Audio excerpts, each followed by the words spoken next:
ಶಿವಯೋಗೀಶ್ವರರ ಕೈವಲ್ಯ ಪದ್ಧತಿ ಜ್ಞಾನ ಪ್ರತಿಪಾದನಾ ಸ್ಥಳ ಸೂತ್ರ 50. ಪ್ರಾರ್ಥನಾಗೆ ಪ್ರವಚನಕ್ಕೆ ತಪ್ಪಿಸ್ಬಾರ್ದು, ಟೈಮ್ ಮಿಸ್ ಮಾಡ್ಬಾರ್ದು. ಅದು ನಿಧಾನವಾಗಿ ಸೋಮಾರಿತನ ಬರುತ್ತೆ. ಏನ್ 2 ದಿನ ಬಹಳ ಜೋರಾಗಿ ಸಮಯ ಕರೆಕ್ಟ್ ಆಗಿ ಬಂದಂಗ್ ಮಾಡ್ಸುತ್ತೆ. ತಿರ್ಗಾ ಇವತ್ತೊಂದಿನ ಪರವಾಗಿಲ್ಲ, ಅಲ್ಲೇ ಕೇಳ್ಕೊತಾನೆ ಬರೋಣ, ಅಲ್ಲೇ ನಾವು ಮೋಹ ಮಮಕಾರ ಇವುಗಳನ್ನೆಲ್ಲ ಆನ್ಲೈನ್ ಅಲ್ಲೇ ಮಾಡ್ತೀವ, ಫೋನಲ್ಲೇ ಕೇಳ್ಕೊಂಡು ಗಂಡಂದು ಮಕ್ಕಳದು ದುಡ್ಡಂದು ಮಾಡ್ತೀವ.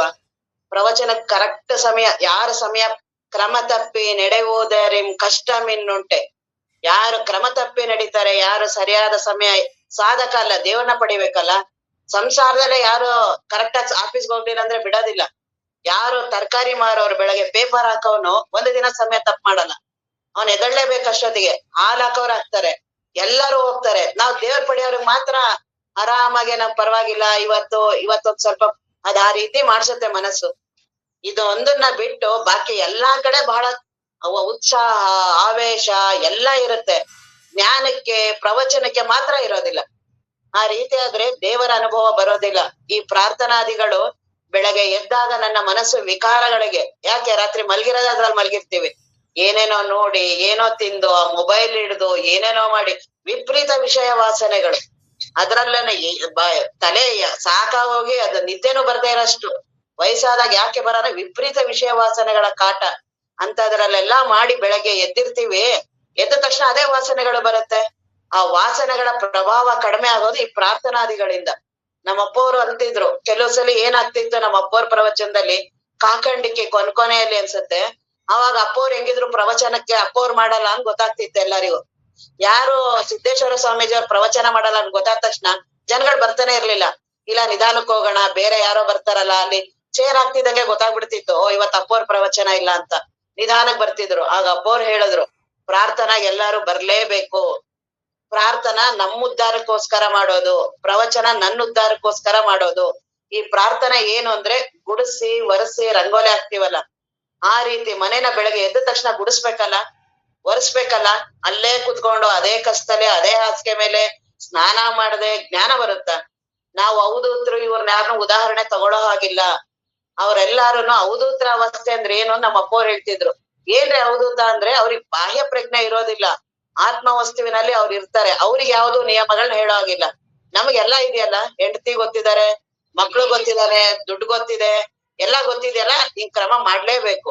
ಈ ರೀತಿ ಕ್ರಮ ಮಾಡದೆ ನಮಗಿಷ್ಟ ಬಂದಂಗ್ ಮಾಡಿ, ಒಳ್ಳೆಯ ಅವಕಾಶ ಸಿಕ್ಕಿರುವಂತಹ ಗುರುಗಳು ಜ್ಞಾನ ಸಿಕ್ಕಿದಾಗ ಅದನ್ನ ಉಪೇಕ್ಷಾ ಮಾಡಿ ಅದ್ರ ಬಗ್ಗೆ ಅಲಕ್ಷ್ಯ ಮಾಡಿದ್ರೆ ಕೊನೆಗೆ ಬಹಳ ಗೊತ್ತಾಗತ್ತೆ, ಏನು ಮಾಡಕ್ ಆಗೋದಿಲ್ಲ.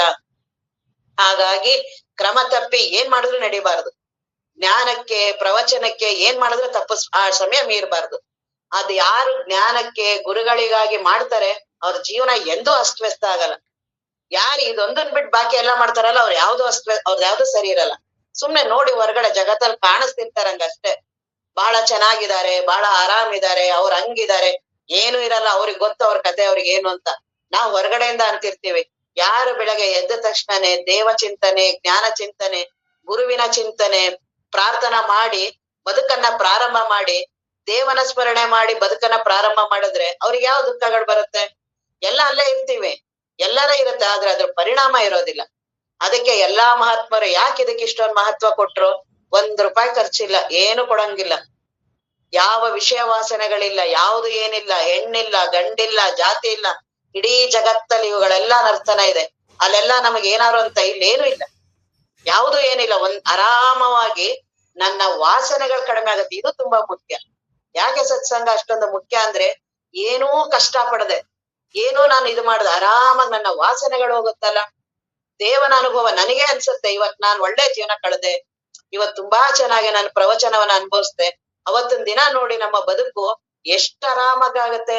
ಪ್ರವಚನ ಕೇಳಲಿಲ್ಲ, ಏನೋ ಮಾಡ್ದೆ, ಎಷ್ಟು ಅವತ್ತಿನ ದಿನ ಅದು ಒಂದ್ಸಲಿ ರೂಢಿ ಆಗ್ಬಿಟ್ರೆ ಪರವಾಗಿಲ್ಲ. ಇವತ್ ಕೇಳಿಲ್ಲ ಅಂದ್ರೇನು, ನಾಳೆ ಕೇಳಿದ್ರಾಯ್ತು, ಹಿಂಗ್ ಕೇಳಿದ್ರಾಯ್ತು. ಅದ್ರಲ್ಲಿ BJ ಪಾಟೀಲ್ ಗುರುಗಳಿದ್ದಾರೆ ನೋಡಿ, ಅವ್ರನ್ನ 83 ವರ್ಷನೋ ಎಷ್ಟೋ ಅವ್ರಿಗಿದೆ. ಅವ್ರಿಗೆ ಏನು ಅವಶ್ಯಕತೆ ಇಲ್ಲ, ಎಲ್ಲಾ ಶಾಸ್ತ್ರಗಳು ಅವ್ರಿಗೆ ಮುಖೋದ್ಘಾತ.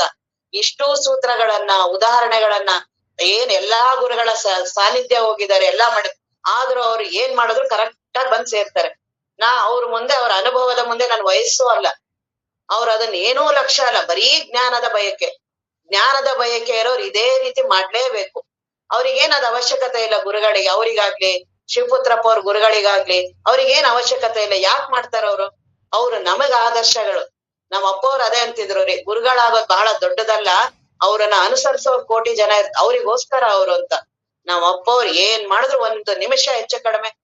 ಹಾಗಾಗಿ ನಾವು ಈಗ ಬ್ರಹ್ಮಜ್ಞಾನವನ್ನ ಪಡಿಬೇಕಲ್ಲ, ದೇವ್ರ ಅನುಭವ ಯಾವಾಗ್ಲೋ ಮಲ್ಗಿ ಯಾವಾಗ್ಲೋ ಎದ್ದು ಏನೋ ಕೇಳಿ ಏನೋ ತಿಂದು ಏನೇನೋ ಮಾಡಿ ಆ ಮೊಬೈಲ್ ನ ಎಷ್ಟೋ ತನಕ ಹಿಡಿದು 11-12 ಗಂಟೆ ಎಲ್ಲ ಹಿಡಿದು ಬೆಳಗ್ಗೆ ಬಂದು ಪ್ರವಚನ ಕೇಳಿದ್ರೆ ಯಾವ ಮನನ ಯಾವ ಶ್ರವಣ ಒಂದು ಚೂರು ಅನುಭವ ಬರಲ್ಲ. ನೀನೇ ಮೋಸ ಮಾಡ್ಕೋತೀಯ. ಒಳ್ಳೆಯ ಬದುಕನ್ನ ತುಂಬಾ ಅದನ್ನ ಏನೋ ಹಾಳ್ ಮಾಡ್ತೀಯ. ಅದನ್ನ ಎಂಥ ಬದುಕನ್ನ ಹಾಳ್ ಮಾಡ್ಕೊತಿದ್ದೀರಲ್ಲ ಅಂತ ಎಲ್ಲಾ ಮಹಾತ್ಮರಿಗೂ ಹೊಟ್ಟೆ ಉರಿತು.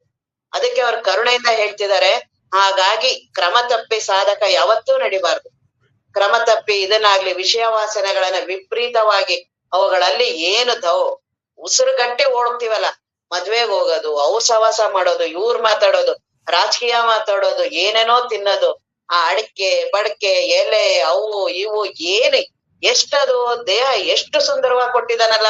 ಎಂತಹ ಪವಿತ್ರವಾದ ನಮ್ಮ ಅಪ್ಪವ್ರು ಹೇಳ್ತಿದ್ರು, ಎಷ್ಟು ಸುಂದರವಾದ ಬದುಕು ಇದು, ಎಷ್ಟು ದೇಹ ಸುಂದರವಾಗಿದೆ, ಹೇಗ್ ಅದನ್ನ ಹಾಳು ಮಾಡ್ಬಿಡ್ತಿದೀವಲ್ಲ.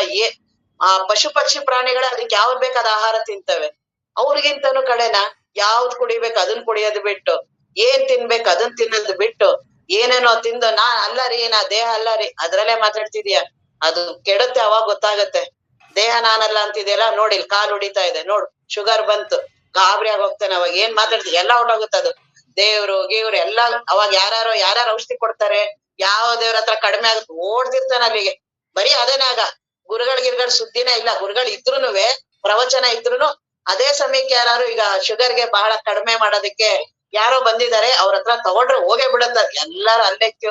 ಯಾಕೆ ಅಷ್ಟು ದೇಹಾಭಿಮಾನ ಇದೆ. ಸುಮ್ನೆ ದೇಹಾಭಿಮಾನನ ವಿಪರೀತ ಇರೋದನ್ನ ನನಗಿಲ್ಲ, ನನ್ಗ ಹಂಗಲ್ಲ, ನನ್ಗೆ ಹಿಂಗಲ್ಲ, ಯಾವ್ದ್ಯಾವ್ದೋ ಭ್ರಮೆಯಲ್ಲಿ ಹೋಗ್ಬಾರ್ದು. ಪ್ರತಿಯೊಬ್ಬರಿಗೂ ದೇಹಾಭಿಮಾನ ಇದೆ. ಸಾಧಕ ಕೊನೆಯವರೆಗೂ ಸಾಕ್ಷಿಯ ತುರ್ಯಾವಸ್ಥೆನವರೆಗೂ ನಾನು ಅನ್ನುವ ಈ ಅಹಂಕಾರ ಬರುತ್ತೆ. ಅಂದ್ರೆ ಎಷ್ಟು ಸೂಕ್ಷ್ಮ ಇರುತ್ತೆ. ಆ ಅಹಂಕಾರ ಕಳ್ಕೋಬೇಕು ಅಂದ್ರೆ ಕ್ರಮಬದ್ಧ ಜೀವನ. ನಾವ್ ಒಪ್ಪೋರ್ ಏನ್ ಮಾಡಿದ್ರು ಒಪ್ತಿರ್ಲಿಲ್ಲ. ಏನ್ ಮಾಡಿದ್ರು ಹೆಂಗಂಗೋ ಜೀವನ ಕಳಿಯೋದು, ಪ್ರವಚನಕ್ಕೆ ಉದಾಸೀನ ಮಾಡೋದು. ಎಷ್ಟೇ ದೊಡ್ಡವ್ರು ಬರ್ಲಿ, ಎಂತ ಮಿನಿಸ್ಟರ್ಗಳು ಬರ್ಲಿ, ಎಲ್ಲಾ ಮಹಾತ್ಮರು ಹಾಗೇನೆ. ಉಪನಿಷತ್ತಿನ ಋಷಿಗಳಲ್ಲಿ ಎಲ್ಲಾ ರಾಜರುನು ಬಿಟ್ಟು ಅರಮನೆ ಬಿಟ್ಟು ಬರ್ಬೇಕಿತ್ತು ಕಾಡಿಗೆ. ಯಾರು ಋಷಿಗಳು ಅರಮನೆ ಹುಡ್ಕೊಂಡು ಹೋಗ್ಲಿಲ್ಲ. ಹಾಗಾಗಿ ಅಂತಹ ಬದುಕನ್ನ ನಾವು ಮಾಡ್ಬೇಕು. ದೇವರವನ್ನ ಅನುಭವನ ಪಡಿಬೇಕು ಅಂತ ಅನ್ನೋದು ಗುರಿ ಸರಿ ಇದೆ, ಅದ್ರ ಬಯಕೆ ಇದೆ, ಮಾರ್ಗನೂ ಹಾಗೆ ಇರ್ಬೇಕಲ್ಲ. ಬೆಂಗ್ಳೂರ್ಗ್ ಹೋಗ್ಲೇಬೇಕಲ್ಲ ನಾನು, ಅದಕ್ ತಕ್ಕಂಗೆ ನನ್ನ ನಡೆ ನುಡಿ ಇರ್ಬೇಕಲ್ಲ. ಅದ್ರ ತಕ್ಕಂಗೆ ನಂದು ಏನದು ಹೇಗ್ ಹೋದ್ರೆ ಸರಿ, ಎಲ್ಲಿ ನಿಂತ್ರೆ ಸರಿ, ಎಲ್ಲಿ ಉಳಿದ್ರೆ ಸರಿ, ಆ ರೀತಿ ಇದ್ರೆ ಎಷ್ಟು ಸುಲಭವಾಗಿ ಹೋಗ್ಬೇಕೇನೋ. ಬಹಳ ಇಷ್ಟ, ಇಲ್ಲೇ ಕುತ್ಕೊಂಡ್ ಮಾತಾಡ್ತಾ ಇರ್ತೀನಿ ಮ್ಯಾಪ್ ಇಟ್ಕೊಂಡು. ಬೆಂಗ್ಳೂರ್ ಬಹಳ ತುಂಬಾ ಚೆನ್ನಾಗಿದೆ, ಬಹಳ ಉದ್ಯಾನ ನಗರ, ಅದು ಹಾಗಿದೆ ಹೀಗಿದೆ ಎಂತ ಇದೆ ಎಲ್ಲ ಇಲ್ಲೇ ಕುತ್ಕೊಂಡ್ ಮೈಸೂರೆಲ್ಲ ಕುತ್ಕೊಂಡ್ ಮಾತಾಡಿದ್ರೆ ಆ ಬ್ರಹ್ಮ ನಾನು, ಆತ್ಮ ನಾನು, ಅದ್ ಹಂಗಿದೆ ಹಿಂಗಿದೆ, ಅದು ಈ ಪಂಚಕೋಶಗಳಿಗೆ ಇಲ್ಲ, ಅಂತದಿಲ್ಲ ಇಂಥದಿಲ್ಲ. ನನಗೆ ಯಾವ್ದಾದ್ರು ಸುಖ ದುಃಖ ಹೋಗಿದ್ಯಾ ನನಗೆ? ಹಾಗಾಗಿ ಈ ವಾಸನೆಗಳು ತೀವ್ರವಾದ ಒಳಗಡೆ ಯಾವಾಗ ಯಾವ್ದು ಬರುತ್ತೋ ಗೊತ್ತಿಲ್ಲ. ಅದು ಬಹಳ ನನ್ ಬಗ್ಗೆ ಬಹಳ ದೊಡ್ಡವನು, ಏನೋ ಸಾಧಿಸಿದೀನಿ ಅಂತ ಏನೋ ಬಹಳ ಅಭಿಮಾನ ಮಾಡೋ ಹಾಗಿಲ್ಲ. ಅದು ಒಂದ್ ದೊಡ್ಡ ಅಪಾಯ. ಸಾಧಕರೇ ಬಹಳ ಅಪಾಯಗಳಿರೋದು. ಹಾಗಾಗಿ ಯಾರು ನಡೀತಿರ್ತಾನೋ ಅವನೇ ಬೀಳೋದು ಹೇಳೋದು. ಯಾರೋ ಬಂದು ಸುಮ್ನೆ ನಾವ್ ಸರಿ ಹೋಗ್ತಿದ್ರೆ ಯಾರೋ ಬಂದು ಕುದುರ್ಸ್ಬಿಟ್ಟು ಹೋಗ್ತಾರೆ. ಏನ್ ಬೇಕಾದ್ರೂ ಆಗತ್ತೆ. ನಮ್ಮ ಅಪ್ಪವ್ರು ಅದ್ ಅಂತಿದ್ರು ಅದನ್ನ. ಪಾಪ ಒಬ್ರು ದೊಡ್ಡ ಜ್ಞಾನಿಗಳು ಮಹಾತ್ಮರು ಬೆಳಗ್ಗೆ ದಿನ ಹೋಗ್ತಿದ್ರಂತ, ವಾಕಿಂಗ್ ಹೋಗ್ತಿದ್ರು ಅವ್ರು. ಅವ್ರೇನ್ ಸ್ಪೀಡ್ ಆಗಿ ಹೋಗೋರಲ್ಲ, ಏನೋ ತಮ್ಮ ಪಾಡಕ್ ಸೈಡಲ್ಲಿ ಹೋಗ್ತಿದ್ರು. ಯಾರೋ ಸ್ಪೀಡ್ ಆಗಿ ಬಂದ್ ಕಾರ್ ಗುದ್ರಸೇ ಬಿಟ್ರು ಅವ್ರಿಗೆ. ಏನು ಘಟನೆ ನಡೆಯುತ್ತೆ, ಏನಾಗತ್ತೆ ಯಾರ ಕೈಲೂ ಇಲ್ಲ. ಹಾಗಾಗಿ ಆ ಜೀವನದ ಮೇಲೆ ಬಹಳ ಭರವಸೆ ಇಡಬೇಡ. ಗುರುವಿನ ಮೇಲೆ, ಜ್ಞಾನದ ಮೇಲೆ ಪ್ರತಿನಿತ್ಯ ವಿಪರೀತ ವಾಸನೆಗಳಿದೆ, ಅವುಗಳ ಪ್ರಭಾವ ಕಡಿಮೆ ಆಗ್ಬೇಕು. ಏನೂ ಪ್ರಯತ್ನ ಇಲ್ಲ, ಪ್ರಯತ್ನ ಮಾಡದೆ ಅಂತ ಏನಾದ್ರು ಬೇಕಂದ್ರೆ ಸತ್ಸಂಗ. ಅದನ್ನ ಬಹಳ ಶ್ರದ್ಧೆಯಿಂದ, ಬಹಳ ದೇವ್ರನ್ನ ಉದಾಸೀನ ಮಾಡೋದು. ಅವ್ನ್ ಹೆಂಗ್ ಆರಾಮಾಗಿರ್ತಾನ? ಅವನು ದೇವ್ರನ್ನ ಉದಾಸೀನ ಮಾಡಿರೋನು. ಹೆಂಡತಿ ಉದಾಸೀನ ಮಾಡಿದ್ರು ಏನಾಗಲ್ಲ ಜಗತ್ತಲ್ಲಿ. ಗಂಡನಿಗೆ ಉದಾಸೀನ ಮಾಡಿದ್ರು ಏನೂ ಆಗಲ್ಲ. ಮಕ್ಕಳಿಗೆ, ದುಡ್ಡಿಗೆ, ಇಡೀ ಯಾವ ದೇವತೆಗಳಿಗೂ ಸಹ, ದೇವರಿಗೂ ಸಹ ಉದಾಸೀನ ಮಾಡಿದ್ರೆ ಏನೂ ಆಗಲ್ಲ. ಆತ್ಮಜ್ಞಾನಕ್ಕೆ, ಸಾಧನೆಗೆ, ಸತ್ಸಂಗಕ್ಕೆ ಯಾರು ಮಾಡ್ತಾರೋ ಅವನೆಂದೂ ಉದ್ಧಾರ ಆಗಲ್ಲ. ಹಾಗಾಗಿ ಅಂತಹ ಸತ್ಸಂಗ ಅದು ಬಹಳ ದೇವರ ಅನುಭವನ ಸುಲಭವಾಗಿ ತಂದು ಕೊಡುತ್ತೆ. ಅದಕ್ಕೆಲ್ಲಾ ಶಂಕರಾಚಾರ್ಯರು ಎಲ್ಲರೂ ಅದನ್ನ ಹೇಳಿದ್ರು. ಸತ್ಸಂಗತ್ವವೇ ನಿಸ್ಸಂಗತ್ವ. ಸುಲಭವಾಗಿ ಈಗ 3/4 ಗಂಟೆ ಏನ್ ಪ್ರವಚನ ಕೇಳ್ತೀವಲ್ಲ, ಆರಾಮವಾಗಿ ಎಷ್ಟು ಆರಾಮಾಗ್ಬಿಡ್ತೀವಲ್ಲ, ಏನೂ ಕಷ್ಟ ಇಲ್ಲ. ಬರೀ ಸುಮ್ನೆ ಹೇಳ್ತಾರೆ, ಆ ರೀತಿ ಕೇಳೋದು. ಇಷ್ಟು ಕೇಳಿದ್ರೇನೆ ಆರಾಮಾಗಿ ಆತ್ಮಜ್ಞಾನ ಆಗತ್ತೆ. ಹಿಂಗ್ ನನ್ಗೆ ಇಷ್ಟ ಆಗಲ್ಲ, ಅಲ್ಲೆಲ್ಲೋ ಹೋಗ್ಬೇಕು, ಅಲ್ಲೆಲ್ಲೋ ಗುರುಗಳವರು ಬಹಳ ಇದ್ರಲ್ಲಿ ಕೂತಿದಾರಂತೆ, ಹಿಮಾಲಯದಲ್ಲಿದ್ದಾರೆ ಅಂತ, ಅಲ್ಲಿದಾರಂತೆ, ಇಲ್ಲಿದಾರಂತೆ, ಈ ಗುರುಗಳು ಸರಿ ಇಲ್ಲ, ಆ ಗುರುಗಳು ಸರಿ ಇಲ್ಲ, ಈ ಸಾಧನೆ ಸರಿ, ಹಿಂಗೇ ಮಾಡ್ತಾರೆ ಆಯುಷ್ಯ. ಆ ಬುದ್ಧಿ, ನನ್ನ ಬುದ್ಧಿ ಇದೆಯಲ್ಲ ಅದ್ರಷ್ಟು ಕೆಟ್ಟದ್ ಯಾವ್ದು ಇಲ್ಲ. ಅದನ್ನ ಒಳ್ಳೆ ರೀತಿ ಬಳಸಿದ್ರೆ ಜ್ಞಾನಿ ಆಗ್ತೀನಿ. ಅದನ್ನ ವಿಪರೀತವಾಗಿ ವಿಷಯ ಬೇಡದೇ ಇರೋದಕ್ಕೆಲ್ಲ ಬಳಸಿದ್ರೆ ಅದು ವಿಪರೀತ ಬುದ್ಧಿ ಅಂತಾರಲ್ಲ, ಆ ರೀತಿ ವಿಪರೀತ ಬುದ್ಧಿ ಇದ್ರೆ ಆತ್ಮಜ್ಞಾನ ಮಾಡ್ಕೊಡಲ್ಲ. ಯಾರ ಹತ್ರ ಹೋದ್ರು ಮಾಡಲ್ಲ ಅದು. ಯಾವ ರಮಣ ಮಹರ್ಷಿಗಳಿರ್ಲಿ, ಸಿದ್ದೇಶ್ವರ ಸ್ವಾಮೀಜಿಯವರಿರ್ಲಿ, ಶಂಕರಾಚಾರ್ಯ ಎಲ್ಲೋದ್ರೂ ತನ್ನ ಬುದ್ಧಿ ತೋರಿಸ್ತಿರತ್ತೆ. ರಮಣ ಮಹರ್ಷಿಗಳ ಹತ್ರನೂ ಬಂದು, ನೀವ್ ಜ್ಞಾನಿಗಳ, ನೀವ್ ಯಾಕೆ ಸಮಾಧಿಲಿ ಯಾವಾಗ್ಲೂ ಇರೋದೇ ಇಲ್ವಲ್ಲ, ಯಾಕೆ ಕಣ್ಬಿಟ್ಕೊಂಡೆ ಕೂತಿರ್ತೀರಲ್ಲ, ಶಂಕರಾಚಾರ್ಯರು ಯಾಕೆ ಹಿಂಗ್ ಮಾಡಿದ್ರು, ಅವ್ರ ಯಾಕೆ ಬರೀ ಎಲ್ಲೋದ್ರು ಹಿಂಗೇನೆ. ಅದಕ್ ಅವ್ರಂತಾರೆ, ಅವ್ರೆಲ್ಲಾರ ಕಥೆನೂ ಬಿಡಪ್ಪ, ನೀನ್ ಯಾರನ್ನ ನೋಡು, ನನ್ನನ್ನು ನೋಡ್ಬೇಕು ಅಂತಾನೆ ಅನ್ಸೋದಿಲ್ಲ, ನನಗೆ ವಿಪರೀತ ವಾಸನೆಗಳಿದೆ ಅನ್ನುವ ಪ್ರಜ್ಞೆನೂ ಇಲ್ಲ. ಬೇರೆಯವ್ರದೆಲ್ಲ ಮಾತಾಡ್ಕೊಂಡ್ ನಗ್ತಿರ್ತೀವಿ. ನೋಡ್ರಿ ಹೆಂಡ್ತಿಗೆ ಹೆಂಗ್ ಮಾಡ್ತಾರ ಅವ್ರು, ಹೆಂಡ್ತಿಗೆ ಹೆಂಗಾಗಿದ್ದಾರೆ, ಮಕ್ಳಿಗೆ ಏನ್ ಮೊಮ್ಮಗ ಅಂದ್ರೆ ಏನ್ ಸಾಯ್ತಾರ್ಲಿ ಅವ್ರು, ಮಕ್ಳಂದ್ರೆ ಹೆಂಗ್ ನಾನು ಅದೇ ಮಾಡ್ತಾ ಇರ್ತೀನಿ, ಗೊತ್ತೇ ಆಗಲ್ಲ.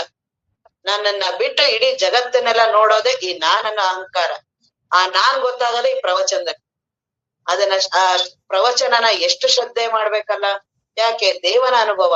ಏನು ಅಪ್ಪೋರಂತವ್ರು ಅನುಭವಿಸಿದ್ರಲ್ಲ, ನಾನು ಸುಲಭವಾಗಿ ಅನುಭವಿಸ್ಬೋದು.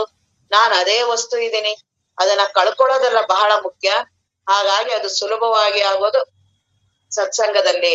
ಅಂತ ಸತ್ಸಂಗವನ್ನ, ಪ್ರಾರ್ಥನೆಯನ್ನ ಏನ್ ಮಾಡಿದ್ರು ತಪ್ಪಿಸ್ಬಾರ್ದು. ಅವುಗಳನ್ನ ಮಾಡ್ತಾ ಇದ್ರೆ ತಾನೇ ಗೊತ್ತಿಲ್ದೇ ಇರೋ ಹಾಗೂ ಅವೆಲ್ಲವೂ ಹೋಗುತ್ತೆ. ಮತ್ತೆ ಸಂಸಾರದ ಏನು ಸಮಸ್ಯೆಗಳು, ಘಟನೆಗಳು, ದುಃಖಾದಿಗಳು, ಅವುಗಳನ್ನೆಲ್ಲಾ ತಡೆಯುವ ಸಾಮರ್ಥ್ಯ ಇರೋದು ಸತ್ಸಂಗಕ್ಕೆ. ಅದಕ್ಕೆ ಎಲ್ಲಾ ಶರಣರು ಎಲ್ಲಾರುನು, ನೀ ಏನಾದ್ರೂ ಮಾಡು, ಇಂದಂಗೆ ನಾಳಿಗೆ ಇವತ್ ದುಡ್ಡಿಲ್ಲ, ಮುಟ್ಟದೇ ಇರಂಗೆ ವೈರಾಗ್ಯ ಮಾಡು, ವಿವೇಕ ಮಾಡು, ಏನಾದ್ರು ಮಾಡು, ಸತ್ಸಂಗ ಮಾಡು, ಧಮ ಮಾಡು, ತಪಸ್ ಮಾಡು, ಕ್ಷಮೆ ಮಾಡು, ಏನಾರು ಮಾಡು. ಆದ್ರೆ ಸ್ವಾಧ್ಯಾಯ ಪ್ರವಚನ ಮಾತ್ರ ಬಿಡ್ಬೇಡ. ಯಾಕೆ? ಅಲ್ಲೊಂದೇ ಕಡೆ ನಾನ್ ಹೋಗೋದು, ಇನ್ನೆಲ್ಲಾ ಕಡೆ ನಾನ್ ಇಟ್ಕೊಂಡೇ ಇರ್ತೀನಿ. ನಾನು ಏನ್ ಮಾಡಿದ್ರು ನಾನು ಈ ಪ್ರವಚನದಲ್ಲಿ ಹೋಗೋದು ಬಹಳ ಕಷ್ಟ. ಪ್ರವಚನದಲ್ಲೂ ನಾನ್ ಕೇಳ್ದೆ, ಏನ್ ಹೇಳ್ತಾವ್ರಿ ಇವ್ರು, ಏನಿದು, ಹಂಗೆ ಹಿಂಗೆ ಮಾತಾಡ್ತಾನೆ ಇರುತ್ತೆ. ನಾನು ಆತ್ಮಜ್ಞಾನ ಆಗೋವರೆಗೂ ನಾನ್ ಏನ್ ಮಾಡಿದ್ರು ಬಿಡಲ್ಲ. ಅದು ದೊಡ್ಡ ಬ್ರಹ್ಮಭೂತ. ಅದು ನಾನ್ ಮಾತಾಡ್ತಿದ್ದೆ ಅನ್ನೋದು ಗೊತ್ತಿಲ್ಲ ನನಗೆ. ಅದ್ ಮಾತಾಡ್ತಿರತ್ತೆ, ನಾನ್ ಹಂಗಿರ್ತೀನಿ ನಾನು. ಹಾಗಾಗಿ ಅಂತಹ ನಾನನ್ನ ಈಗ ನಾನ್ ಸಂಶೋಧನೆ ಮಾಡ್ಬೇಕಲ್ಲ, ಎಷ್ಟು ಅದಕ್ಕಾಗಿ ಬದುಕು ಹಪಾಹಪಿ ಬೇಕಲ್ಲ. ಆ ರಾತ್ರಿ ಎಲ್ಲ ಅದಕ್ಕಾಗಿ ನಾನು ಚಿಂತನ ಮಾಡ್ಬೇಕಲ್ಲ. ನಾನು ಅದನ್ ಬಿಟ್ಟು ಮೊಬೈಲ್ ಹಿಡ್ಕೊಂಡು ಅದು ಇದು ಮಾಡಿ ಊರನ್ನೆಲ್ಲ ಸುತ್ತಾಕೊಂಡ್ ಬಂದು ಏನೇನೋ ತಿಂದು ಬಂದು ಹೆಂಗೆ ನಾನ್ ಬಿಡ್ಬೇಕಲ್ಲ. ಅದು ವಿಷಯಾದಿಗಳ ದೇಹಾದಿಗಳು ಬಿಡ್ಬೇಕಲ್ಲ, ಆರಾಮಾಗಿ ಕುತ್ಕೊಳಕ ಬಿಡ್ಬೇಕಲ್ಲ. ಏನೇನೋ ತಿಂದು ಅದು ನೋಡಿ ಸಾತ್ವಿಕ ಆಹಾರನ ಊಟ ಮಾಡಿ, ಬರೀ ಸುಮ್ನೆ ಒಂದ್ ಹಾಲು ಅನ್ನನೋ ಇಲ್ಲ ಒಂದು ರೊಟ್ಟಿನೋ ಏನೋ ಅಲ್ಪಾಹಾರ ಮಾಡಿ ಆರಾಮಾಗಿ ಕುತ್ಕೊಳ್ಳಿ, ದೇಹ ಇದೆ ಅಂತಾನೆ ಗೊತ್ತಿರಲ್ಲ. ಅದೇ ಆ ಮದ್ವೆ ಮನೆ ಊಟ, ಹೊರಗಡೆ ತಿಂದಿದೀನಿ, ಅದ್ ತಿಂದಿದೀನಿ, ಇದ್ ತಿಂದಿದೀನಿ, ಆಗ ನೋಡು ಮನಸ್ಸು ಹೇಗಿರುತ್ತಲ್ಲ. ನಾನೇ ಅದನ್ನ ನಿರ್ಧಾರ ಮಾಡೋದು ನಾನೇನೆ. ನಿನಗ್ ಬ್ರಹ್ಮಜ್ಞಾನ ಬೇಕೋ ಇಲ್ಲ ಆರಾಮಾಗಿ ಪ್ರಪಂಚದ ಎಲ್ಲ ಅನುಭವಿಸ್ಕೊಂಡ್ ಒಂದಿನ ಯಾವತ್ತೂ ಆಗುತ್ತೋ ಅನ್ನಂಗಿದ್ರೆ ಸರಿ. ಇಲ್ಲ ನನಗೆ ಆತ್ಮಜ್ಞಾನ ಆಗ್ಬೇಕು ಅನ್ನುವ ತೀವ್ರ ಇಚ್ಛೆ ಇದ್ರೆ ಈ ರೀತಿ ಬದುಕ್ಬೇಕು, ಇದೇ ರೀತಿನೇ ಬದುಕ್ಬೇಕು. ಹಾಗಾಗಿ ಅದಕ್ಕೆ ಕ್ರಮಬದ್ಧ ಜೀವನವನ್ನ ತಪ್ಪಿಸ್ಬಾರ್ದು. ಮನಸ್ಸು ಬಹಳ ವಾಸನೆಗಳು, ಅದು ಸೂಕ್ಷ್ಮ ಯಾವ್ದೋ ರೂಪದಲ್ಲಿ ಬರುತ್ತೆ, ಬ್ರಹ್ಮಜ್ಞಾನ ಒಂದನ್ನು ಕೇಳಕ್ ಬಿಡಲ್ಲ. ಅದು ಯಾವ್ದೋ ಶಾಸ್ತ್ರದ ರೂಪದಲ್ಲಿ ಬರ್ಬೋದು, ಕರುಣೆ ರೂಪದಲ್ಲಿ ಬರ್ಬೋದು, ದೇಶಭಕ್ತಿ ರೂಪದಲ್ಲಿ ಬರ್ಬೋದು, ಇನ್ಯಾವುದೋ ನಾನು ಪ್ರವಚನ ಸತ್ಸಂಗ ಕೇಳ್ತಿದೀನಿ, ಬಹಳ ಚಿಂತನ ಎಲ್ಲಾರ ಜೊತೆ ಮಾತಾಡ್ತಿದೀನಿ, ಇದು ಜ್ಞಾನ ಅದು ಜ್ಞಾನ, ಏನೋ ಒಟ್ಟು ತಪ್ಪಿಸ್ತಿರತ್ತದು. ಬಹಳ ಸಾಧಕ ಬಹಳ ಎಚ್ಚರಿಕೆಯಿಂದ ಇರ್ಬೇಕು. ಅದಕ್ಕೆ ಗುರುಭಕ್ತಿ ಬೇಕು. ಗುರುಗಳನ್ನ ಹಗಲಿರುಳು ಸ್ಮರಣೆ ಮಾಡ್ತಾ ನಾನು ಕ್ಷಣವೂ ನಾನು ಮರಿಬಾರ್ದು. ಬ್ರಹ್ಮಜ್ಞಾನ ಪಡಿಬೇಕು, ನನ್ನ ಬದುಕು ಸರಿಯಾಗಿರ್ಬೇಕು, ನಾನ್ ಏನೇನೋ ಮಾಡ್ಬಾರ್ದು. ಅಕಸ್ಮಾತ್ ಬಂದ್ರುನು ಗುರುಗಳಿಗಾರ ಪ್ರಾರ್ಥನಾ ಮಾಡಿ ಹೇಳ್ಬೇಕು, ನನಗೆ ಬ್ರಹ್ಮಜ್ಞಾನ ಚಿಂತನ ಬರ್ತಿಲ್ಲ ಗುರುಗಳೇ, ನೀವೇ ಅದನ್ನ ಬರ್ದೇ ಇರೋ ಹಾಗೆ ಮಾಡಿ ಸಂಸಾರದಲ್ಲಿ ಬಹಳ ತಾಪತ್ರಯಗಳು, ನನಗೆ ಹೆಂಡತಿದಾಗ್ಲಿ ಮಕ್ಕಳದಾಗ್ಲಿ ಯಾವ್ದೋ ಕರ್ತವ್ಯ ಕರ್ಮಗಳು. ಯಾಕೆ ಒಂದು ಸಲಿ ಪ್ರವೇಶ ಮಾಡ್ಬಿಟ್ರೆ ಅದ್ ಆಕ್ಟೋಪಸ್ ಹಂಗ, ಅದ್ರಿಂದ ಆಚೆ ಬರಕ್ಕಾಗಲ್ಲ, ಅಲ್ಲಿ ಇರಕ್ಕಾಗಲ್ಲ. ನಮ್ಮ ಅಪ್ಪವ್ರು ಅದನ್ನೇ ಹೇಳ್ತಾರೆ, ಸಂಸಾರ ಇವೆಲ್ಲ ಹೆಂಗೆ ಅಂದ್ರೆ ತಡೆಯಲಾರದಷ್ಟು ದುಃಖ, ಹಿಡಿಯಲಕ್ಕಾಗದಷ್ಟು ಸುಖ, ತಡೆಯಕ್ಕಾಗದಷ್ಟು ದುಃಖ. ಸುಖನೂ ಇದೆ ದುಃಖನೂ ಇದೆ. ಹಾಗಾಗಿ ಅದನ್ನ ತುಂಬಾ ಸುಲಭವಾಗಿ ಅದರಿಂದ ಪಾರಾಗ್ಬೇಕು ಅಂತಿದ್ರೆ ಇದು ಎಣ್ಣೆ ಹಚ್ಕೊಂಡು ಹಲ್ಸ್ಲೆಂಡ್ ಬಿಡಿಸ್ದಂಗೆ ಸತ್ಸಂಗ. ಸುಲಭವಾಗಿ ಇಲ್ಲಿ ದೇಹಾಭಿಮಾನ, ವ್ಯಕ್ತಿಯ ಅಭಿಮಾನ, ಜೀವತ್ವದ ಅಭಿಮಾನ ಸುಲಭವಾಗಿ ಹೊರಟೋಗುತ್ತೆ. ಏನು ಕಷ್ಟಪಡೋ ಹಾಗಿಲ್ಲ. ಕಷ್ಟಪಡ್ತೀನಿ ಅಂದ್ರೆ ಇನ್ನು ನಾನನ್ನ ಬೆಳೆಸ್ಕೊತಾ ಇದ್ದೀನಿ ಅಂತ. ಹಾಗಾಗಿ ಅಂತಹ ಸತ್ಸಂಗವನ್ನ ಬಹಳ ಶ್ರದ್ಧೆಯಿಂದ ಬಹಳ ಭಕ್ತಿಯಿಂದ ಮಾಡ್ಬೇಕು. ನಿಧಾನವಾಗಿ ಆ ಸೋಮಾರಿತನ ಅನ್ನೋದು ತುಂಬಾ ನಿಧಾನವಾಗಿ ಬರುತ್ತೆ. ಅದನ್ನ ಬಹಳ ಎಚ್ಚರಿಕೆಯಿಂದ ಕಾಪಾಡ್ತಾ ಇರ್ಬೇಕು. ಇವತ್ತು ಹುಷಾರಿಲ್ಲ, ಇವತ್ ಯಾರೋ ಅದೇ ಟೈಮಿಗೆ ಬಂದ್ಬಿಡ್ತಾರೆ, ಇಲ್ಲ ನೀರ್ ಬರ್ಲಿಲ್ಲ, ಇಲ್ಲ ಮೊಬೈಲೇ ಆನ್ ಆಗಿಲ್ಲ, ರಾತ್ರಿ ಚಾರ್ಜ್ ಆಗಿಲ್ಲ, ಇವೆಲ್ಲ ಸಾಧಕರ ಲಕ್ಷಣ ಅಲ್ಲ. ಅದೇ ಪ್ರಪಂಚದಲ್ಲಿ ಈ ತರ ಆದಾಗ ಅನ್ನೇ ನೋಡೋಣ. ಹೆಂಡತಿ ಬಹಳ ಹುಷಾರಿಲ್ಲ, ಆ ಡಾಕ್ಟರ್ ಹತ್ರ ಕರ್ಕೊಂಡ್ ಹೋಗ್ಬೇಕು, ಏನೋ ಇಲ್ವೇ ಇಲ್ಲ, ನೋಡೋಣ ನಾಳೆ ನೋಡೋಣ. ಗಂಡನ್ ಏನೋ ಆಗಿದೆ, ಮಕ್ಳಿಗೇನೋ ಆಗಿದೆ, ಮೊಮ್ಮಕ್ಳಿಗಾಗಿದೆ, ದುಡ್ಡು ಸಾಲ್ಗಾರ ಬರ್ತಾನೆ, ಆರಾಮಾಗಿ ಮಲ್ಕೊಳ್ಳಿ ನೋಡೋಣ. ಅವಾಗೆಲ್ಲ ಅಲ್ಲೆಲ್ಲ ಪ್ರಪಂಚದಲ್ಲಿ ಏನೋ ಎಷ್ಟು ಅನುಭವಿಸ್ತೀವಲ್ಲ ಹಾಗಾಗಿ ಅವುಗಳನ್ನ ಕಡಿಮೆ ಮಾಡ್ಕೋಬೇಕು. ಅದಕ್ಕೆಲ್ಲ ಒಂದೇ ಪರಿಹಾರ, ಏನೂ ಕಷ್ಟ ಪಡದೆ ದೇವರನ್ನ ಒಂದು ಕೈಯಲ್ಲಿ ಶ್ರದ್ಧೆಯಿಂದ ಹಿಡಿಬೇಕು. ಸಂಸಾರನ ಮಾಡ್ಬೇಕು, ಅದ್ ಬಿಡಕ್ ಆಗೋದೇ ಇಲ್ಲ. ಹಾಗಾಗಿ ಅವುಗಳನ್ನ ಮಾಡ್ತಾ ಇರ್ಬೇಕು. ಒಂದು ಕೈ ದೇವರನ್ನ ಯಾವಾಗ್ಲೂ ಹಿಡ್ದಿರ್ಬೇಕು. ಇದನ್ನ ಯಾವಾಗ್ಲೂ ರಾಮಕೃಷ್ಣ ಪರಮಹಂಸರು ಹೇಳ್ತಾರೆ, ಒಂದು ಕೈ ಗುರುವಿನಲ್ಲಿ ದೇವರಲ್ಲಿ ಭದ್ರವಾಗಿ ಹಿಡ್ಕೋಬೇಕು. ಸುಮ್ನೆ ಏನೋ ಮುಟ್ಬಿಟ್ಟು ಇಟ್ಕೊಂಡಿದ್ರೆ ಹೊರಟೋಗ್ತೀವಿ, ಆಗೋದಿಲ್ಲ. ಭದ್ರವಾಗಿ ಒಂದು ಕೈನ ಅಲ್ಲಿ ಹಿಡ್ದಿರ್ಬೇಕು. ಸಂಸಾರದನ ಕಾರ್ಯಗಳನ್ನ ಮಾಡ್ತಾ ಇರ್ಬೇಕು. ವಾಪಸ್ ಯಾವಾಗ ಗುರುಗಳ ಹತ್ರ ಹೋಗ್ತೀನಿ, ಯಾವಾಗ ಚಿಂತನ ಮಾಡ್ತೀನಿ, ಯಾವಾಗ ಏಕಾಂತ, ಇದ್ ಹಗಲಿರುಳು ನಡಿಲೇಬೇಕು. ಇದನ್ನ ನಡಿದೆ ಸುಮ್ನೆ ನಾನ್ ಮಾತಾಡ್ಕೊಂಡು ಎಲ್ಲಾ ಮಾಡ್ಕೊಂಡು ನನ್ ಜೀವನನ ನಾನೇ ಹಾಳು ಮಾಡ್ಕೊತಾ ಇದ್ದೀನಿ, ನನ್ ಮನಸ್ಸು ನನ್ ದಾರಿ ತಪ್ಪಿಸ್ತಿದೆ. ಹಾಗಾಗಿ ಅಂತಹ ಬದುಕನ್ನ, ಅಂತಹ ಸಾಧಕ ಬದುಕು ಅಂತಿದೀವಿ.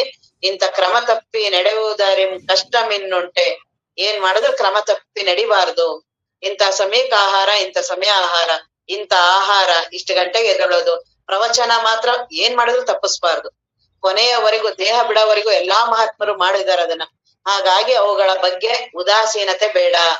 ದೇವರ ಬಗ್ಗೆ ಉದಾಸೀನತೆ ಯಾರ್ ತಾಳ್ತಾರೋ ಅವ್ರು ಆರಾಮಾಗಿರೋಕ್ ಸಾಧ್ಯನೇ ಇಲ್ಲ. ಹಾಗಾಗಿ ಅಂತಹ ಪ್ರವಚನ, ಈ ಸತ್ಸಂಗವನ್ನ ಮಾಡೋದ್ರಿಂದ ಈಗ ಏನಿಲ್ಲಿ ನಿಧಿಧ್ಯಾಸನದ ಅನುಭವ ಹೇಳ್ತಿದಾರಲ್ಲ, ಸುಲಭವಾಗಿ ಆತ್ಮಜ್ಞಾನ ಕಷ್ಟನೇ ಇಲ್ಲ. ಕಷ್ಟ ಅನ್ನೋರ್ ಮಾತ್ ಕೇಳಲೇಬಾರ್ದು. ಸುಲಭ ಅದು. ಅವ್ರ ಅಂತಾರೆ ಮಾಡ್ತಾರಲ್ಲ, ನಾವೇ ನೋಡಿ ಅದನ್ನ, ನನಗ್ ಇಷ್ಟ ಇದೆಯೋ ಇಲ್ವೋ ಅಂತ. ಯಾರಿಗ್ ಇಷ್ಟ ಇರುತ್ತಲ್ಲ ಅದ್ ಯಾವ್ದೂ ಕಷ್ಟ ಇಲ್ಲ. ಸಂಸಾರ ನನಗೆ ಬಹಳ ಇಷ್ಟ, ಅದಕ್ಕೇನೂ ಕಷ್ಟ ಅನ್ಸಲ್ಲ. ಯಾರ್ ಬಂದ್ರು ನಾನು ಅದನ್ನ ಏನ್ ಮಾಡಿದ್ರು ಬಿಡಲ್ಲ, ಜಿಗಣ ಹಿಡ್ದಂಗ್ ಹಿಡ್ದಿದೀನಿ. ಎಲ್ಲ ಅಲ್ಲೇ ಕುತ್ಕೊಂಡು ಎಲ್ಲಾ ಮಾತಾಡ್ತಿರ್ತೀನಿ. ಏನ್ ಬಿಟ್ಟು ಹೋದ್ರೆ ಆಗತ್ತಾ? ಯಾಕೆ ಬಿಡಕ್ ಇಷ್ಟ ಇಲ್ಲ, ಇಲ್ಲೇ ಕುತ್ಕೊಂಡು ಆತ್ಮಜ್ಞಾನ ಮಾಡ್ತೀನಿ. ಹೆಂಡತಿ ಮಕ್ಳು ಇದ್ರೆ ಏನಂತೆ, ಯಾಕೆ ಅದನ್ನ ಬಿಡಕ್ ಇಷ್ಟ ಇಲ್ಲ, ಮೋಹ ಮಮಕಾರ ರೀತಿ ಎಲ್ಲಾ ಮಾತಾಡಿಸ್ತಿರೋದು. ಹಾಗಾಗಿ ಅವುಗಳನ್ನೆಲ್ಲ ನಾನು, ಅದ್ರದ್ದು ಪ್ರಭಾವ ಕಡಿಮೆ ಆಗ್ಬೇಕು ಅಂದ್ರೆ ಜ್ಞಾನ ಚಿಂತನದ ಬಯಕೆ, ತೀವ್ರವಾದ ಬಯಕೆ ಇದ್ರೆ ಆತ್ಮಜ್ಞಾನ ಬಹಳ ಸುಲಭ. ದೇವ್ರನ್ನ ಪಡೆಯೋದೇನಾದ್ರು ಕಷ್ಟನಾ? ದೇವ್ರನ್ನ ಪಡೆಯಕ್ ಹೋದವ್ರಿಗೆ ಬಹಳ ಕಷ್ಟ ರೀ. ಅವನಿಗೆ ಏನ್ ಅಂತಂತ ಹಿಂಸೆ ಆಗತ್ತೆ ಅಂತೆಲ್ಲ ಅಂತ ಏನಾರು ಅಂತಾರ. ನಮ್ಮ ಅಪ್ಪವ್ರು ಅಂತಾರೆ, ಆತ್ಮಾನುಭವ ಅಂದ್ರೆ ಏನು? ತಣ್ಣಗಾಗೋದು.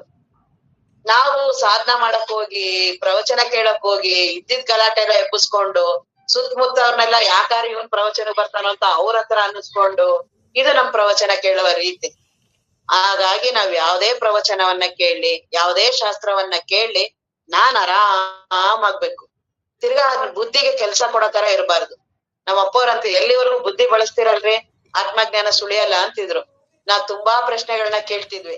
ಅದ ಹೆಂಗಾಗ್ಬಿಡತ್ತೆ ಆತ್ಮಜ್ಞಾನ, ಹೆಂಗಾಗತ್ತೆ, ಹಂಗೆ ಆಗತ್ತೆ. ನಮ್ಮ ಅಪ್ಪವ್ರಂತಿದ್ರು, ಎಲ್ಲಿವರೆಗೂ ಕೇಳ್ತಿರ್ತಿರಲ್ಲ ಆತ್ಮದ ಅನುಭವ ಬರಲ್ಲ ಅಂತ. ಹಾಗಾಗಿ ಬುದ್ಧಿಯ ಪ್ರಭಾವ ಕಡಿಮೆ ಆಗೋದು ಸತ್ಸಂಗದಿಂದ. ಆ ರೀತಿ ಸತ್ಸಂಗ ಕೇಳ್ಬೇಕು. ಬುದ್ಧಿ, ಮನಸ್ಸು, ದೇಹ ಎಲ್ಲ ಆರಾಮ್ ಅನಿಸ್ಬೇಕು. ಇವತ್ ಪ್ರವಚನ ಕೇಳಿ ಏನ್ ಕೋಪ, ಅವ್ರು ಏನ್ ಹಂಗ ಹೇಳಿದ್ದು, ಯಾಕಂಗ ಹೇಳಿದ್ರು? ಅಲ್ಲಿ ನೋಡಿದ್ರೆ ಅಲ್ಲಿ ಐದು ಅನ್ನಮಯ, 5 ಕೋಶಗಳನ್ನ ಹೇಳಿದ್ದಾರೆ. ಇವ್ರು ನೋಡಿದ್ರೆ 4 ಕೋಶಗಳನ್ನ ಹೇಳಿದ್ರು. ತಪ್ಪು ಹೇಳಿದ್ರಲ್ಲ ಇವ್ರು. ಯಾಕೆ ಹಿಂಗ್ ಹೇಳಿದ್ರು ಇವ್ರು? 5 ಅಲ್ವಾ ಇರೋದು? ಪಂಚಮಹಾಭೂತಗಳು 5 ಅಲ್ವಾ, 4 ಹಿಂಗ್ ಒಟ್ಟು ಅದು ನನ್ ತಲೆ ಕೆಡಿಸ್ತಿತ್ತು, ತಿಳ್ಕೊಬೇಕು, ಬುದ್ಧಿ ಬಹಳ ಕೆಲ್ಸ ಮಾಡ್ತಿದೆ. ಹಾಗಾಗಿ ಅವುಗಳನ್ನೆಲ್ಲಾ ಬಿಡು. ಎಷ್ಟಾದ್ರೂ ಏನಾದ್ರೂ ನನಗ್ ಕೊನೆಗಾಲದಲ್ಲಿ ಬರ್ತೀನಲ್ಲ, ದೇಹ ಆರಾಮಿರಲ್ವಲ್ಲ, ಅದೇನು ಕೇಳೋದೇ ಇಲ್ಲ. ನೀ ಬಹಳ ಕಲ್ತಿದ್ಯಾ, ಇವೆಲ್ಲಾ ಕೋಶಗಳನ್ನ ಕಲ್ತಿದ್ಯಾ, ಪಂಚಮಹಾಭೂತ ಕಲ್ತಿದ್ಯಾ, ಪಂಚೀಕರಣ ಕಲ್ತಿದ್ಯಾ, ಶಾಸ್ತ್ರ ಇದೇನು ನಮ್ಮನೇಲೆ ಯಾರು ಬೆಲೆ ಕೊಡಲ್ಲ ನನಗೆ. ನನ್ ದೇಹಕ್ಕೂ ಏನು ಗೊತ್ತಿಲ್ಲ. ನಾನ್ ಏನ್ ಕಲ್ತಿದೀನೋ ಏನ್ ಮಾಡಿದೀನೋ ಅದಕ್ಕೇನೂ ಗೊತ್ತಿಲ್ಲ. ಅದಕ್ ಹಸಿವೆ ಆಗತ್ತೆ, ಊಟ ಕೊಡು ಅನ್ನತ್ತೆ. ಬಾಯಾರಿಕೆ ಆಗಿದ್ಯಾ, ನೀರ್ ಕೊಡು. ನೀನ್ ಏನಾರು ಓದು, ಏನಾರು ಮಾಡು, ತಪಸ್ ಮಾಡು, ಧ್ಯಾನ ಮಾಡು, ಏನಾರು ಮಾಡು, ನಾನ್ ಹಿಂಗಿದ್ದೀನಿ. ಕಾಯಿಲೆ ಬಂತ, ನೋಡಿ ಇಲ್ಲೆಲ್ಲ ಕೆಟ್ಟಿದೆ ನೋಡು ಅಂತ ಅದ್ ಹೇಳತ್ತೆ. ತುಂಬಾ ಪ್ರಾಮಾಣಿಕವಾಗಿದೆ ಅದು. ನಾನೇ ವಿಪರೀತವಾಗಿ ನಾನ್ ಧ್ಯಾನ ಎಲ್ಲ ಮಾಡಿದೀನಿ, ನನಗೇನೋ ಒಂದ್ ಸಾಮರ್ಥ್ಯ ಬಂದಿದೆ, ನನ್ ದೇಹ ಒಂಥರ ಕಾಣಿಸ್ತಿದೆ, ಏನು ನನಗೆ ಈಗೇನ್ ದೇಹ ಭಾನನೇ ಇಲ್ಲ ನನಗೆ. ಯಾವ್ದಾವ್ದೋ ಭ್ರಮೆಲಿದೀವಿ. ಆತ್ಮಜ್ಞಾನ ಆಗೋವರೆಗೂ ಏನ್ ಮಾಡಿದ್ರು ದೇಹ ನಾನಲ್ಲ ಅನ್ನುವ ಅನುಭವ ಬರಲ್ಲ. ಆತ್ಮಜ್ಞಾನಿಗಳಿಗೆ ಮಾತ್ರ ದೇಹ ನಾನಲ್ಲ ಅಂತ. ಅಂತಹ ಅನುಭವವನ್ನ ಪಡೆಯಕ್ ಹೊರಟಿರೋರು ನಾವು ಅಷ್ಟೇ ಶ್ರೇಷ್ಠ ಸಾಧಕರಾಗ್ಬೇಕು. ಎಲ್ಲಾ ಜ್ಞಾನ ಚಿಂತನ ಬರ್ಲಿಲ್ಲ, ಗುರುಭಕ್ತಿ ಮಾಡ್ಬೇಕು. ಗುರುಭಕ್ತಿನೂ ಆಗ್ಲಿಲ್ಲ, ಅಧ್ಯಯನ ಸ್ವಾಧ್ಯಾಯ ಮಾಡ್ಬೇಕು. ಮಹಾತ್ಮರ ಗ್ರಂಥಗಳನ್ನ, ಜೀವನ ಚರಿತ್ರೆಗಳನ್ನ ಓದ್ಬೇಕು. ಅವಾಗ ಗೊತ್ತಾಗುತ್ತೆ ನಾನೆಂತ ಜೀವನ ಕಳಿತಿದ್ದೀನಲ್ಲ. ಮಾತ್ರ ದೊಡ್ಡದೇ ಮಾತಾಡ್ತೀನಲ್ಲ, ಎಲ್ಲಾ ದೊಡ್ಡವ್ರದೇ ಫಿಲಾಸಫಿಗಳೆಲ್ಲ, ವಿದೇಶಿಯರದೆಲ್ಲ ತತ್ವಜ್ಞಾನಿಗಳದೆಲ್ಲ ಇರ್ತೀವಿ. ಅದೆಲ್ಲಿ ನಮ್ಮ ಅಪ್ಪವ್ರ ಹತ್ರ ಕೇಳಿರ್ತೀವಲ್ಲ ಅದನ್ನೇ.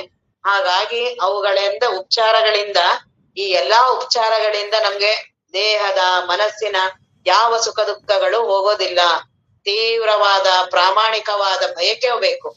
ವಯಸ್ಸೇನಾರು ಆಗಿರೋ, ಈಗ್ಲಾರು ಬಂತಲ್ಲ ಚೈತನ್ಯ ಮಹಾಪ್ರಭುಗಳಿಗೆ, ಇವರು ಇಸ್ಕಾನ್ ಇದಾರಲ್ಲ, ಶ್ರೀ ಪ್ರಭುಪಾದರು, ಪ್ರಭುಪಾದರು ಅವ್ರಿಗೆ 60ನೇ ವರ್ಷಕ್ಕೆ ಅವ್ರಿಗೆ ಪ್ರಕಟ ಆಗತ್ತೆ. ದೇವನ್ನ ಪಡಿಬೇಕು ಅಂತ 60ನೇ ವರ್ಷಕ್ಕೆ. ಈಗ ಇಸ್ಕಾನ್ ಎಷ್ಟು ಒಂದು 170 ಎಷ್ಟೋ ಕಡೆ ಇರ್ಬೇಕದು, ದೇಶ ವಿದೇಶಗಳಲ್ಲಿ. ಅವರಿಗೆ 60ನೇ ವರ್ಷಕ್ಕೆ ಕೃಷ್ಣ ಪ್ರಜ್ಞೆ ಅಂತ ಏನೋ ಪ್ರಾರಂಭ ಆಗುತ್ತೆ. ಅವರ ಜೀವನ ಚರಿತ್ರೆ ಓದ್ಬೇಕು. ಇಷ್ಟಪ್ಪ ಬುಕ್ಕೆ ತುಂಬಾ ಚೆನ್ನಾಗಿದೆ. ಏನು ಅವ್ರು ಅದಕ್ಕಾಗಿ 60ನೇ ವರ್ಷಕ್ಕೆ ಹಾರ್ಟ್ ಅಟ್ಯಾಕ್ ಆಗತ್ತೆ ಅವ್ರಿಗೆ. ಅವ್ರ ಕೃಷ್ಣ ಏನ್ ಹಡಗಲ್ ಹೋಗ್ಬೇಕು ಅಂತಿರ್ತಾರೆ, 60 ರೂಪಾಯಿ ಅವ್ರ ಕೈಲಿರುತ್ತೆ, ಒಂದ್ ಸೂಟ್ ಕೇಸ್, ಅಷ್ಟ್ ಬಿಟ್ರೆ ಇನ್ನೇನು ಇಲ್ಲ. ವಿದೇಶದಲ್ಲಿ ಯಾರು ಗೊತ್ತಿಲ್ಲ, ಏನು ಗೊತ್ತಿಲ್ಲ. ಅಲ್ಲಿ ಕೃಷ್ಣನನ್ನ ಬೆಳೆಸ್ಬೇಕು ಅಂತ ಅವರು. ಹಾಗಾಗಿ ಅವ್ರೊಳಗೆ ಅದು ಪ್ರೇರಣ. ಅದು ಇದ್ ನಮ್ ಹೊರಗಡೆ ಅವ್ರಿಗೆ ಏನೂ ಗೊತ್ತಾಗಲ್ಲ. ಅದ್ರೊಳಗಡೆನೆ ಅಂತರಂಗದಲ್ಲಿ ಕೃಷ್ಣ ಪ್ರಜ್ಞೆ ಪ್ರಾರಂಭ ಆಗುತ್ತೆ. ಹೊರಡ್ತಾರೆ. ಅವ್ರಿಗೆ ಯಾರೋ ಒಬ್ರು ಹಡಗಿನ ಯಜಮಾನಿ ಇರ್ತಾರೆ, ಅವ್ರಿಗೆ ಸಹಾಯ ಮಾಡ್ತಾರೆ. ಆಯ್ತು ಹೋಗಿ ಅಂತ. ಅವ್ರಿಗೂ ಹೆದರಿಕೆ, 60ನೇ ವಯಸ್ಸು, ಈ ವಯಸ್ಸಿಗೋಗಿ ಏನ್ ಪ್ರಚಾರ ಮಾಡಕ್ ಹೋಗ್ತೀರಾ ಕೃಷ್ಣನ್ ಬಗ್ಗೆ ಅಂತೆಲ್ಲ. ಹಡಗಲ್ ಕೂತಿದ್ದಾಗಲೇ ಹಾರ್ಟ್ ಅಟ್ಯಾಕ್ ಆಗತ್ತೆ ಅವ್ರಿಗೆ. 2 ಸಲ ಆಗತ್ತೆ ಹಾರ್ಟ್ ಅಟ್ಯಾಕ್. ಆದ್ರೂ ಮುಂದೆ ಬಂದು ಅವ್ರ ಕೊನೆಗೆ 100 ಸಂಸ್ಥೆ ಸ್ಥಾಪನೆ ಮಾಡ್ತಾರೆ. 100 ಆದ್ಮೇಲೆ ಅವ್ರ ದೇಹ ಬಿಡೋದವ್ರು. ಅಷ್ಟು ಅವ್ರ ಬಗ್ಗೆ ಅವರಿಗೆ ಬಹಳ ನಿಷ್ಠೆ. ಕೃಷ್ಣನ ಬಗ್ಗೆ, ಸಾಧನೆಯ ಬಗ್ಗೆ. ಸಾಧನೆ ಎಷ್ಟು ಹಂಗಿರ್ಬೇಕಲ್ಲ. ನಾವು ಜ್ಞಾನ ಚಿಂತನ ಅಂತೀವಿ, ಎಲ್ಲದಕ್ಕೂ ಅಳ್ತೀವಿ, ಪ್ರತಿಯೊಂದಕ್ಕೂ ಅಳೋದು, ಎಲ್ಲದಕ್ಕೂ ಅಂತಾನೆ ಎದಳ್ತಾನೆ ಪ್ರಾರಂಭ. ನಾವ್ ಅಪ್ಪವ್ರ ಅಂತೀರ ಅಂತವ್ರು ಎದಳ್ಳೇಬೇಡಿ ಅಂತ. ನೀವೆದ್ದು ಎದುರುಗಡೆ ಮನೆಯವ್ರಿಗೂ ಎಲ್ಲರಿಗೂ ಯಾಕೆ ಕಾಯಿಲೆ ಅಂಟಿಸ್ತೀರಾ? ನಮ್ಮನ್ನ ನೋಡಿದ್ರೆ ಮನೆಯವ್ರಿಗೂ ಖುಷಿ ಆಗ್ಬೇಕಲ್ಲ. ಏನ್ ಜ್ಞಾನ ಚಿಂತನ ಮಾಡ್ತಾರೆ, ಎಷ್ಟು ಚೆನ್ನಾಗ್ ಕ್ರಮಬದ್ಧ ಜೀವನ, ಹೇಗ ಆಹಾರ, ಎಂತ ನಿಯಮಗಳಂತ ಅವ್ರಿಗೆ ಅನ್ಸ್ಬೇಕಲ್ಲ. ನಮ್ಮನ್ನ ನೋಡಿದ್ರೆ ಯಾರಿಗೂ ಮನೇಲಿ ಆಗದೆ ಇರಂಗಿದ್ರೆ ನಾವ್ ಹೆಂಗ್ ಮನೇಲೆ ನಾವ್ ಯಾರಿಗೂ ಇದ್ ಮಾಡಿಲ್ಲ, ಇನ್ ಹೊರಗಡೆ ಅವ್ರಿಗೆ ಹೇಗ್ ನಾವ್ ಹೊಂದ್ಕೋತೀವಿ? ಹಾಗಾಗಿ ಸಾಧಕ ಆಗಿರೋನು ತುಂಬಾ ಕ್ರಮಬದ್ಧ ಜೀವನವನ್ನ ನಡೆಸ್ಬೇಕು. ಆ ನಡೆಸಿದ್ರೇನೆ ಈ ಅನುಭವ ಬರೋದು. ದೇಹ ನಾನಲ್ಲ ಅನ್ನುವ ಅನುಭವ. ಈಗೇನಿಲ್ಲೆಲ್ಲ ಹೇಳ್ತಿದಾರಲ್ಲ, ನಾನು ಅನ್ನುವ ಆ ಸಂಶೋಧನೆ ಇದೆಯಲ್ಲ, ಅದು ಹಗಲಿರುಳು ಎಷ್ಟ್ ಕೇಳಿದ್ರು ಗೊತ್ತಾಗಲ್ಲ ಅದು. ನಮ್ಮಂತವ್ರಿಗೆಲ್ಲ, ದೊಡ್ಡ ದೊಡ್ಡ ಜ್ಞಾನಿಗಳು, ಸಾಧಕರಿಗೆ ಎಲ್ಲರಿಗೂ ಈ ನಾನೇ ದಾರಿ ತಪ್ಸಿರೋದು. ದೊಡ್ಡ ನಮ್ಮ ಇವ್ರಿದ್ರು, ಒಂದು ಸಲಿ ನಮ್ಮ ಪ್ರವಚನಕ್ಕೆ ಬಂದಿದ್ರು. ನಮ್ ಸದಾಶಿವ ಗುರುಗಳನ್ನೆಲ್ಲ ಭೇಟಿ ಮಾಡಕ್ಕೆ. ಅವರು ಅಘೋರಿಗಳು, ಕಾಪಾಲಿಗಳು, ಅವರು ಅಖಾಡಗಳಲ್ಲಿ ಇದ್ದವ್ರು. ಅಲ್ಲಿ ಹಿಮಾಲಯದಲ್ಲಿ ಇರ್ತಾರೆ ಅವರು. ಇಲ್ಲಿ ಬಂದಿದ್ರು ಅವರು, ಶಿವಂದು ಇದನ್ ಮಾಡೋ ಅಂತವ್ರು ಅವರು. ಹಾಗಾಗಿ ಅವರು ಒಬ್ರು ಫಾರಿನ್, ಅವ್ರು ಯಾವಾಗ್ಲೂ ಈ ಇವ್ರಗಳ ಹತ್ರ ಎಲ್ಲ ಫಾರಿನರ್ಸ್ ಜಾಸ್ತಿ ಇರ್ತಾರೆ. ಅಲ್ಲಿಂದ ಏನಿಲ್ಲ, ಅವರಿಂದ ಏನೋ ಒಂದ್ ಸಿದ್ಧಿ ಆಗತ್ತೆ, ಏನೋ ಒಂದ್ ಪವಾಡಗಳಾಗತ್ತೆ, ಏನೋ ಆಗತ್ತೆ ಅಂತ ಅವ್ರಿಗೆ ಒಂದ್ ಕುತೂಹಲಗಳು. ಹಾಗಾಗಿ ಎಲ್ಲಾರುನು ಅವ್ರು ಇಲ್ಲಿಗ್ ಬಂದಿದ್ರು. ಜರ್ಮನ್ ಅವರ ಶಿಷ್ಯ ಅವರು ಲೇಡಿ. ಹಾಗಾಗಿ ಅವ್ರನ್ನ ಕರ್ಕೊಂಡ್ ಒಬ್ರು ಮನೆಗ್ ಬಂದಿದ್ರು, ನಮ್ನ ಎಲ್ಲ ಕರೆದ್ರು. ಅವಾಗ ಅವರು ಇವ್ರ ಜೊತೆ ಇರ್ತಿದ್ರು ಅಖಾಡದಲ್ಲಿ. ಬಹಳ ರಾತ್ರಿ ಸ್ಮಶಾನದ ಸಾಧನೆ ಮಾಡೋದು. ಹೊರಗಡೆ ಬೆಳಗ್ಗೆ ಹೊತ್ತು ನೋಡಿದ್ರೆ ಏನು ಗೊತ್ತಾಗಲ್ಲ. ಬಹಳ ಚೆನ್ನಾಗಿ, ಬಹಳ ಸ್ಫುರದ್ರೂಪಿ ಇದಾರೆ. ಕೂದ್ಲು ಬಿಟ್ಟಿದ್ರು, ಜಡೆ ಬಿಟ್ಟಿದ್ರು. ಬಹಳ ಇಂಗ್ಲಿಷ್, ಬಹಳ ಹೈ ಲೆವೆಲ್ ಅವರು, ತುಂಬಾ ಸ್ಟ್ಯಾಂಡರ್ಡ್ ಅವರು ಗುರುಗಳವರು. ಅಖಾಡದು ಅವ್ರು ಬಂದಿದ್ರು. ಅವಾಗ ಸರಿ ನೀವು ವೇದಾಂತದವ್ರಲ್ಲ, ನೀವು ನಮ್ದು ವೇದಾಂತ, ನಾವು ಅದನ್ನ ಒಪ್ಪೋದಿಲ್ವಲ್ಲ, ಹಾಗಾಗಿ ನಿಮ್ಗೂ ಅವ್ರಿಗೂ ಒಂದ್ಸಲಿ ಭೇಟಿ ಮಾಡಿಸಿ ಬನ್ನಿ ಗುರುಗಳೇ, ಅವ್ರ ಜೊತೆ ಚರ್ಚೆ ಮಾಡುವಂತ್ರಿ ಅಂತ ಹೋದ್ವಿ. ಅವಾಗ ಸದಾಶಿವ ಗುರುಗಳಿಗೂ ಅವ್ರಿಗೂ ಎಲ್ಲ ಚರ್ಚೆ ಆಯ್ತು. ನಮ್ಮ ಇವ್ರ ಜ್ಞಾನದಲ್ಲಿ ನಾವ್ ಇದೆಲ್ಲ ಒಪ್ಪೋದಿಲ್ಲಪ್ಪ, ಯಾವ್ದು ಇವುಗಳನ್ನೆಲ್ಲ, ಏನು ಕಪಾಲಿಗಳು, ಶಕ್ತಿಗಳು, ಅದೇನೋ ಬಂತು ಇದೇನೋ ಬಂತು, ಎಲ್ಲಾ ನಮ್ದು ನಾನ್ ಸೆನ್ಸ್ ಅಂತ ಎಲ್ಲ ಅಪ್ಪಾಜಿ ಎಲ್ಲ ಅವ್ರು ಹೇಳಿದ್ರು. ನೀವೇನ್ ಜ್ಞಾನ ಗೀನ ಎಲ್ಲ ಹೇಳ್ತಿರಲ್ಲ, ಬರೀ ಬಾಯಿ ಮಾತ್ ನಿಮ್ದು, ದೇಹ ನಾನಲ್ಲ, ಇವು ನಾನಲ್ಲ. ನಾನು ಅದನ್ನ ಶಂಕರಾಚಾರ್ಯರದು 10 ವರ್ಷ ನಾನು ಸಾಧನೆಯನ್ನ ಮಾಡ್ದೆ. 10 ವರ್ಷ ನಾನು ಪ್ರಾಮಾಣಿಕವಾಗಿ ಸಾಧನೆಯನ್ನ ಗುರುಗಳನ್ನ ಹಿಡಿದು ಮಾಡ್ದೆ. ಏನ್ ಮಾಡಿದ್ರು ದೇಹದ ಅನುಭವ ಹೋಗ್ಲಿಲ್ಲ ನನಗೆ. ಯಾವ ಅಹಂಕಾರವು ನನಗೆ ಒಂದು ಸ್ವಲ್ಪನೂ ನನಗೆ ಕಡಿಮೆ ಆಗ್ಲಿಲ್ಲ ನನಗೆ. ಅದಕ್ಕೆ ಇದನ್ನ ಇಳಿದೆ ನಾನು. ಇದು ಕಠಿಣವಾಗಿ ಸಾಧನೆಯನ್ನ ಮಾಡಿ, ಮನಸ್ಸನ್ನ ನಿಯಂತ್ರಣ ಮಾಡಿ, ದೇಹ ದಂಡನೆ ಮಾಡಿ, ಈಗ ನನಗೆ ಅದ ದೇವರ ಅನುಭವ. ಅದಕ್ಕೆ ಅದ್ ನೀವೇನ್ ಹೇಳ್ತಿರಲ್ಲ ಜ್ಞಾನ ಇದೆಲ್ಲ ಬರೀ ಬಾಯಿ ಮಾತು ಇದೆಲ್ಲನುವೆ. ಇದ್ ಅನುಭವಕ್ಕೆ ನಾನ್ ಮಾಡ್ದೆ 10-15 ವರ್ಷ. ಏನ್ ಮಾಡಿದ್ರು ಈ ನಾನ್ ಅನ್ನೋದ್ ನನಗ್ ಗೊತ್ತೇ ಆಗ್ಲಿಲ್ಲ ಅಂತ. ಅಂತಹ ದೊಡ್ಡ ದೊಡ್ಡವ್ರಿಗೂ ಈ ನಾನು ತಪ್ಸತ್ತೆ. ಎಲ್ಲರಿಗೂ ಜ್ಞಾನ ಮೊದ್ಲು ಇಷ್ಟ ಆಗತ್ತೆ, ಆಮೇಲೆ ಏನು ಆಗಿಲ್ಲ ಅನ್ಸತ್ತೆ. ಈ ನಾನ್ ಅನ್ನೋದೇ ಎಲ್ಲದಕ್ಕೂ ಕಾರಣ. ಹಾಗಾಗಿ ಅವ್ರು ಅದನ್ನ ಬಿಟ್ರು, ಜ್ಞಾನ ಚಿಂತನ ಬಿಟ್ರು. ಅದನ್ನ ಉಪವಾಸ ಅದನ್ನ ಸ್ಟಾರ್ಟ್ ಮಾಡಿದ್ರು. ಅದನ್ನ ಯಾವುದು ಏನು ತಾಂತ್ರಿಕ ವಿದ್ಯೆ, ಬಹಳ ಅವ್ರನ್ನ ಹಗ್ಲೊತ್ತು ಬಹಳ ಚೆನ್ನಾಗಿರ್ತಾರೆ. ನಮ್ಮ ಅಪ್ಪಾಜಿ ಸದಾಶಿವ ಗುರುಗಳೆಲ್ಲ ಹೇಳ್ತಿದ್ರು, ನೋಡಿ ಸಂಸಾರಿಗಳಾಗ್ಲಿ ಯಾರೇ ಆಗ್ಲಿ ಬಹಳ ಸುಮ್ನೆ ಸಾಧಾರಣ ಸುಮ್ನೆ ಭಕ್ತಿ ಮಾಡ್ಕೊಂಡು ಏನೋ ಪ್ರವಚನ ಶ್ರವಣ ಕೇಳ್ಕೊಂಡು ತುಂಬಾ ನೆಮ್ಮದಿಯಾದ ಬದುಕು, ಅದು ಬಹಳ ಕಾಣ್ಸತ್ತೆ ಏನೋ ಕುತೂಹಲ. ತಾಂತ್ರಿಕ ಬದುಕು ಯಾವತ್ತೂ ಚೆನ್ನಾಗಲ್ಲ. ನಮ್ಮ ಅಪ್ಪವ್ರು ಒಪ್ತಿರ್ಲಿಲ್ಲ ಅವನ್ನೆಲ್ಲ. ಸಮೀಪನ ಹೋಗ್ಬಾರ್ದು ಅಂತವ್ರದೆಲ್ಲ ಸಾಧಕರು ಇದನ್ನೆಲ್ಲ ಕೇಳೋದು, ಅವುಗಳನ್ನೆಲ್ಲ ಸಂಸಾರದವ್ರಂತೂ ಹೋಗ್ಲೇಬಾರ್ದು. ಆದ್ರೂ ಕೆಲವ್ರಿಗೆಲ್ಲ ಅವ್ರಿಂದ ಏನೋ ಆಗ್ಬಿಡತ್ತೆ, ಏನೋ ಕಷ್ಟ ನಮ್ಗೆಲ್ಲ ಪರಿಹಾರ ಆಗತ್ತೆ ಆ ರೀತಿ ಅನ್ಕೊಂಡು ರಾತ್ರಿ ಹೊತ್ತು ಹೋದ್ರು. ಏನು ಹೇಳ್ದೆ, ಸದಾಶಿವ ಗುರುಗಳಿಗೆ ಹೇಳಿದ್ರೆ ಏನ್ ಬೈತಾರೆ ಅನ್ಬಿಟ್ಟು ಹೋಗಿದ್ದಾರೆ. ರಾತ್ರಿ ಹೊತ್ತು ಹೋದ ತಕ್ಷಣನೇ ಅವರು ಕಪಾಲ ಏನು ಬುರುಡಲ್ಲೆಲ್ಲ ಇಟ್ಕೊಂಡು, ಮುಖದಲ್ಲೆಲ್ಲ ಏನೇನೋ ಆಕಾರ ಎಲ್ಲ ಬರ್ಕೊಂಡು, ಕೂದ್ಲೆಲ್ಲ ಬಿಟ್ಕೊಂಡು ಭಯಾನಕ, ಇವ್ರಿಗೆ ಎದುರ್ಕೊಂಡು 1 ವಾರ ಪ್ರಜ್ಞೆ ಹೊಟ್ಟೋಯ್ತು ಇವ್ರಿಗೆ. ಆವಾಗ ಅಪ್ಪಾಜಿಗ್ ಬಂದು, ಗುರುಗಳೇ ತಪ್ಪ್ ಮಾಡ್ಬಿಟ್ಟೆ, ಇನ್ನೊಂದ್ಸಲಿ ಏನ್ ಮಾಡಿದ್ರು ನನಗೆ ಅಲ್ಲಿಗೆ ಹೋಗಲ್ಲ, ಏನ್ ಮಾಡಿದ್ರು ಅಲ್ಲಿಗೆ ಹೋಗಲ್ಲ ಅಂತ. ಮತ್ತ ಅವ್ರು ಹೇಳಿದ್ರು, ಏನಾದ್ರು ನೀನ್ ನನ್ನನ್ ಬಿಟ್ಟು ಹೋದ್ರೆ ಇಷ್ಟು ಸಾವಿರ ಕೊಡ್ಬೇಕು ನಿನಗೆ, ಅಕಸ್ಮಾತ್ ನೀನ್ ಕೊಡ್ಲಿಲ್ಲ ನೀನ್ ಈ ತರದ್ ಮಾಡ್ತೀನಿ ಅಂದ್ರು ಅವ್ರು. ಶಾನ್ ಮಲ್ಲಿಕಾರ್ಜುನ್ ಗುರುಗಳು ಅದೇ ಹೇಳಿದ್ರಲ್ಲ, ಅಲ್ಲೆಲ್ಲ ಅವ್ರೆಲ್ಲ ಬರ್ತಿದ್ರಲ್ಲ, ತುಂಬಾ ಜನ ಈಗ್ಲೂ ಬರ್ತಾರಲ್ಲೆಲ್ಲ ಅಘೋರಿಗಳಂತೆ, ಆ ಸಾಧನೆ ಮಾಡಿರೋರು, ಈ ಸಾಧನೆ ಮಾಡಿದೀನಿ, ಹಂಗ್ ಮಾಡಿದೀನಿ, ಹಿಂಗ್ ಮಾಡಿದೀನಿ. ಏನ್ ಮಾಡಿದ್ರು ಅವ್ರ ಸವಾಸ ಹೋಗ್ಬಾರ್ದು. ಒಂದ್ ಸಲಿ ಹೋದ್ ಸಿಗಾಕೊಂಡ್ಬಿಟ್ರೆ ದುರ್ಬಲ ಮನಸ್ಸಿರತ್ತೆ. ಅವ್ರು ಅದನ್ನ ನೋಡಿ ಹಿಂಗ್ ಕೊಡ್ಲಿಲ್ಲ ಅಂದ್ರೆ ಹಿಂಗ್ ಮಾಡೋ ಸಾಮರ್ಥ್ಯನೇ ಇರುತ್ತೆ ಅವ್ರಿಗೆ. ದುರ್ಬಲ ಮನಸ್ಸಿನ ಮೇಲೆ ಬಹಳ ಬೇಗ ಪ್ರಯೋಗ ಮಾಡ್ಬೋದು.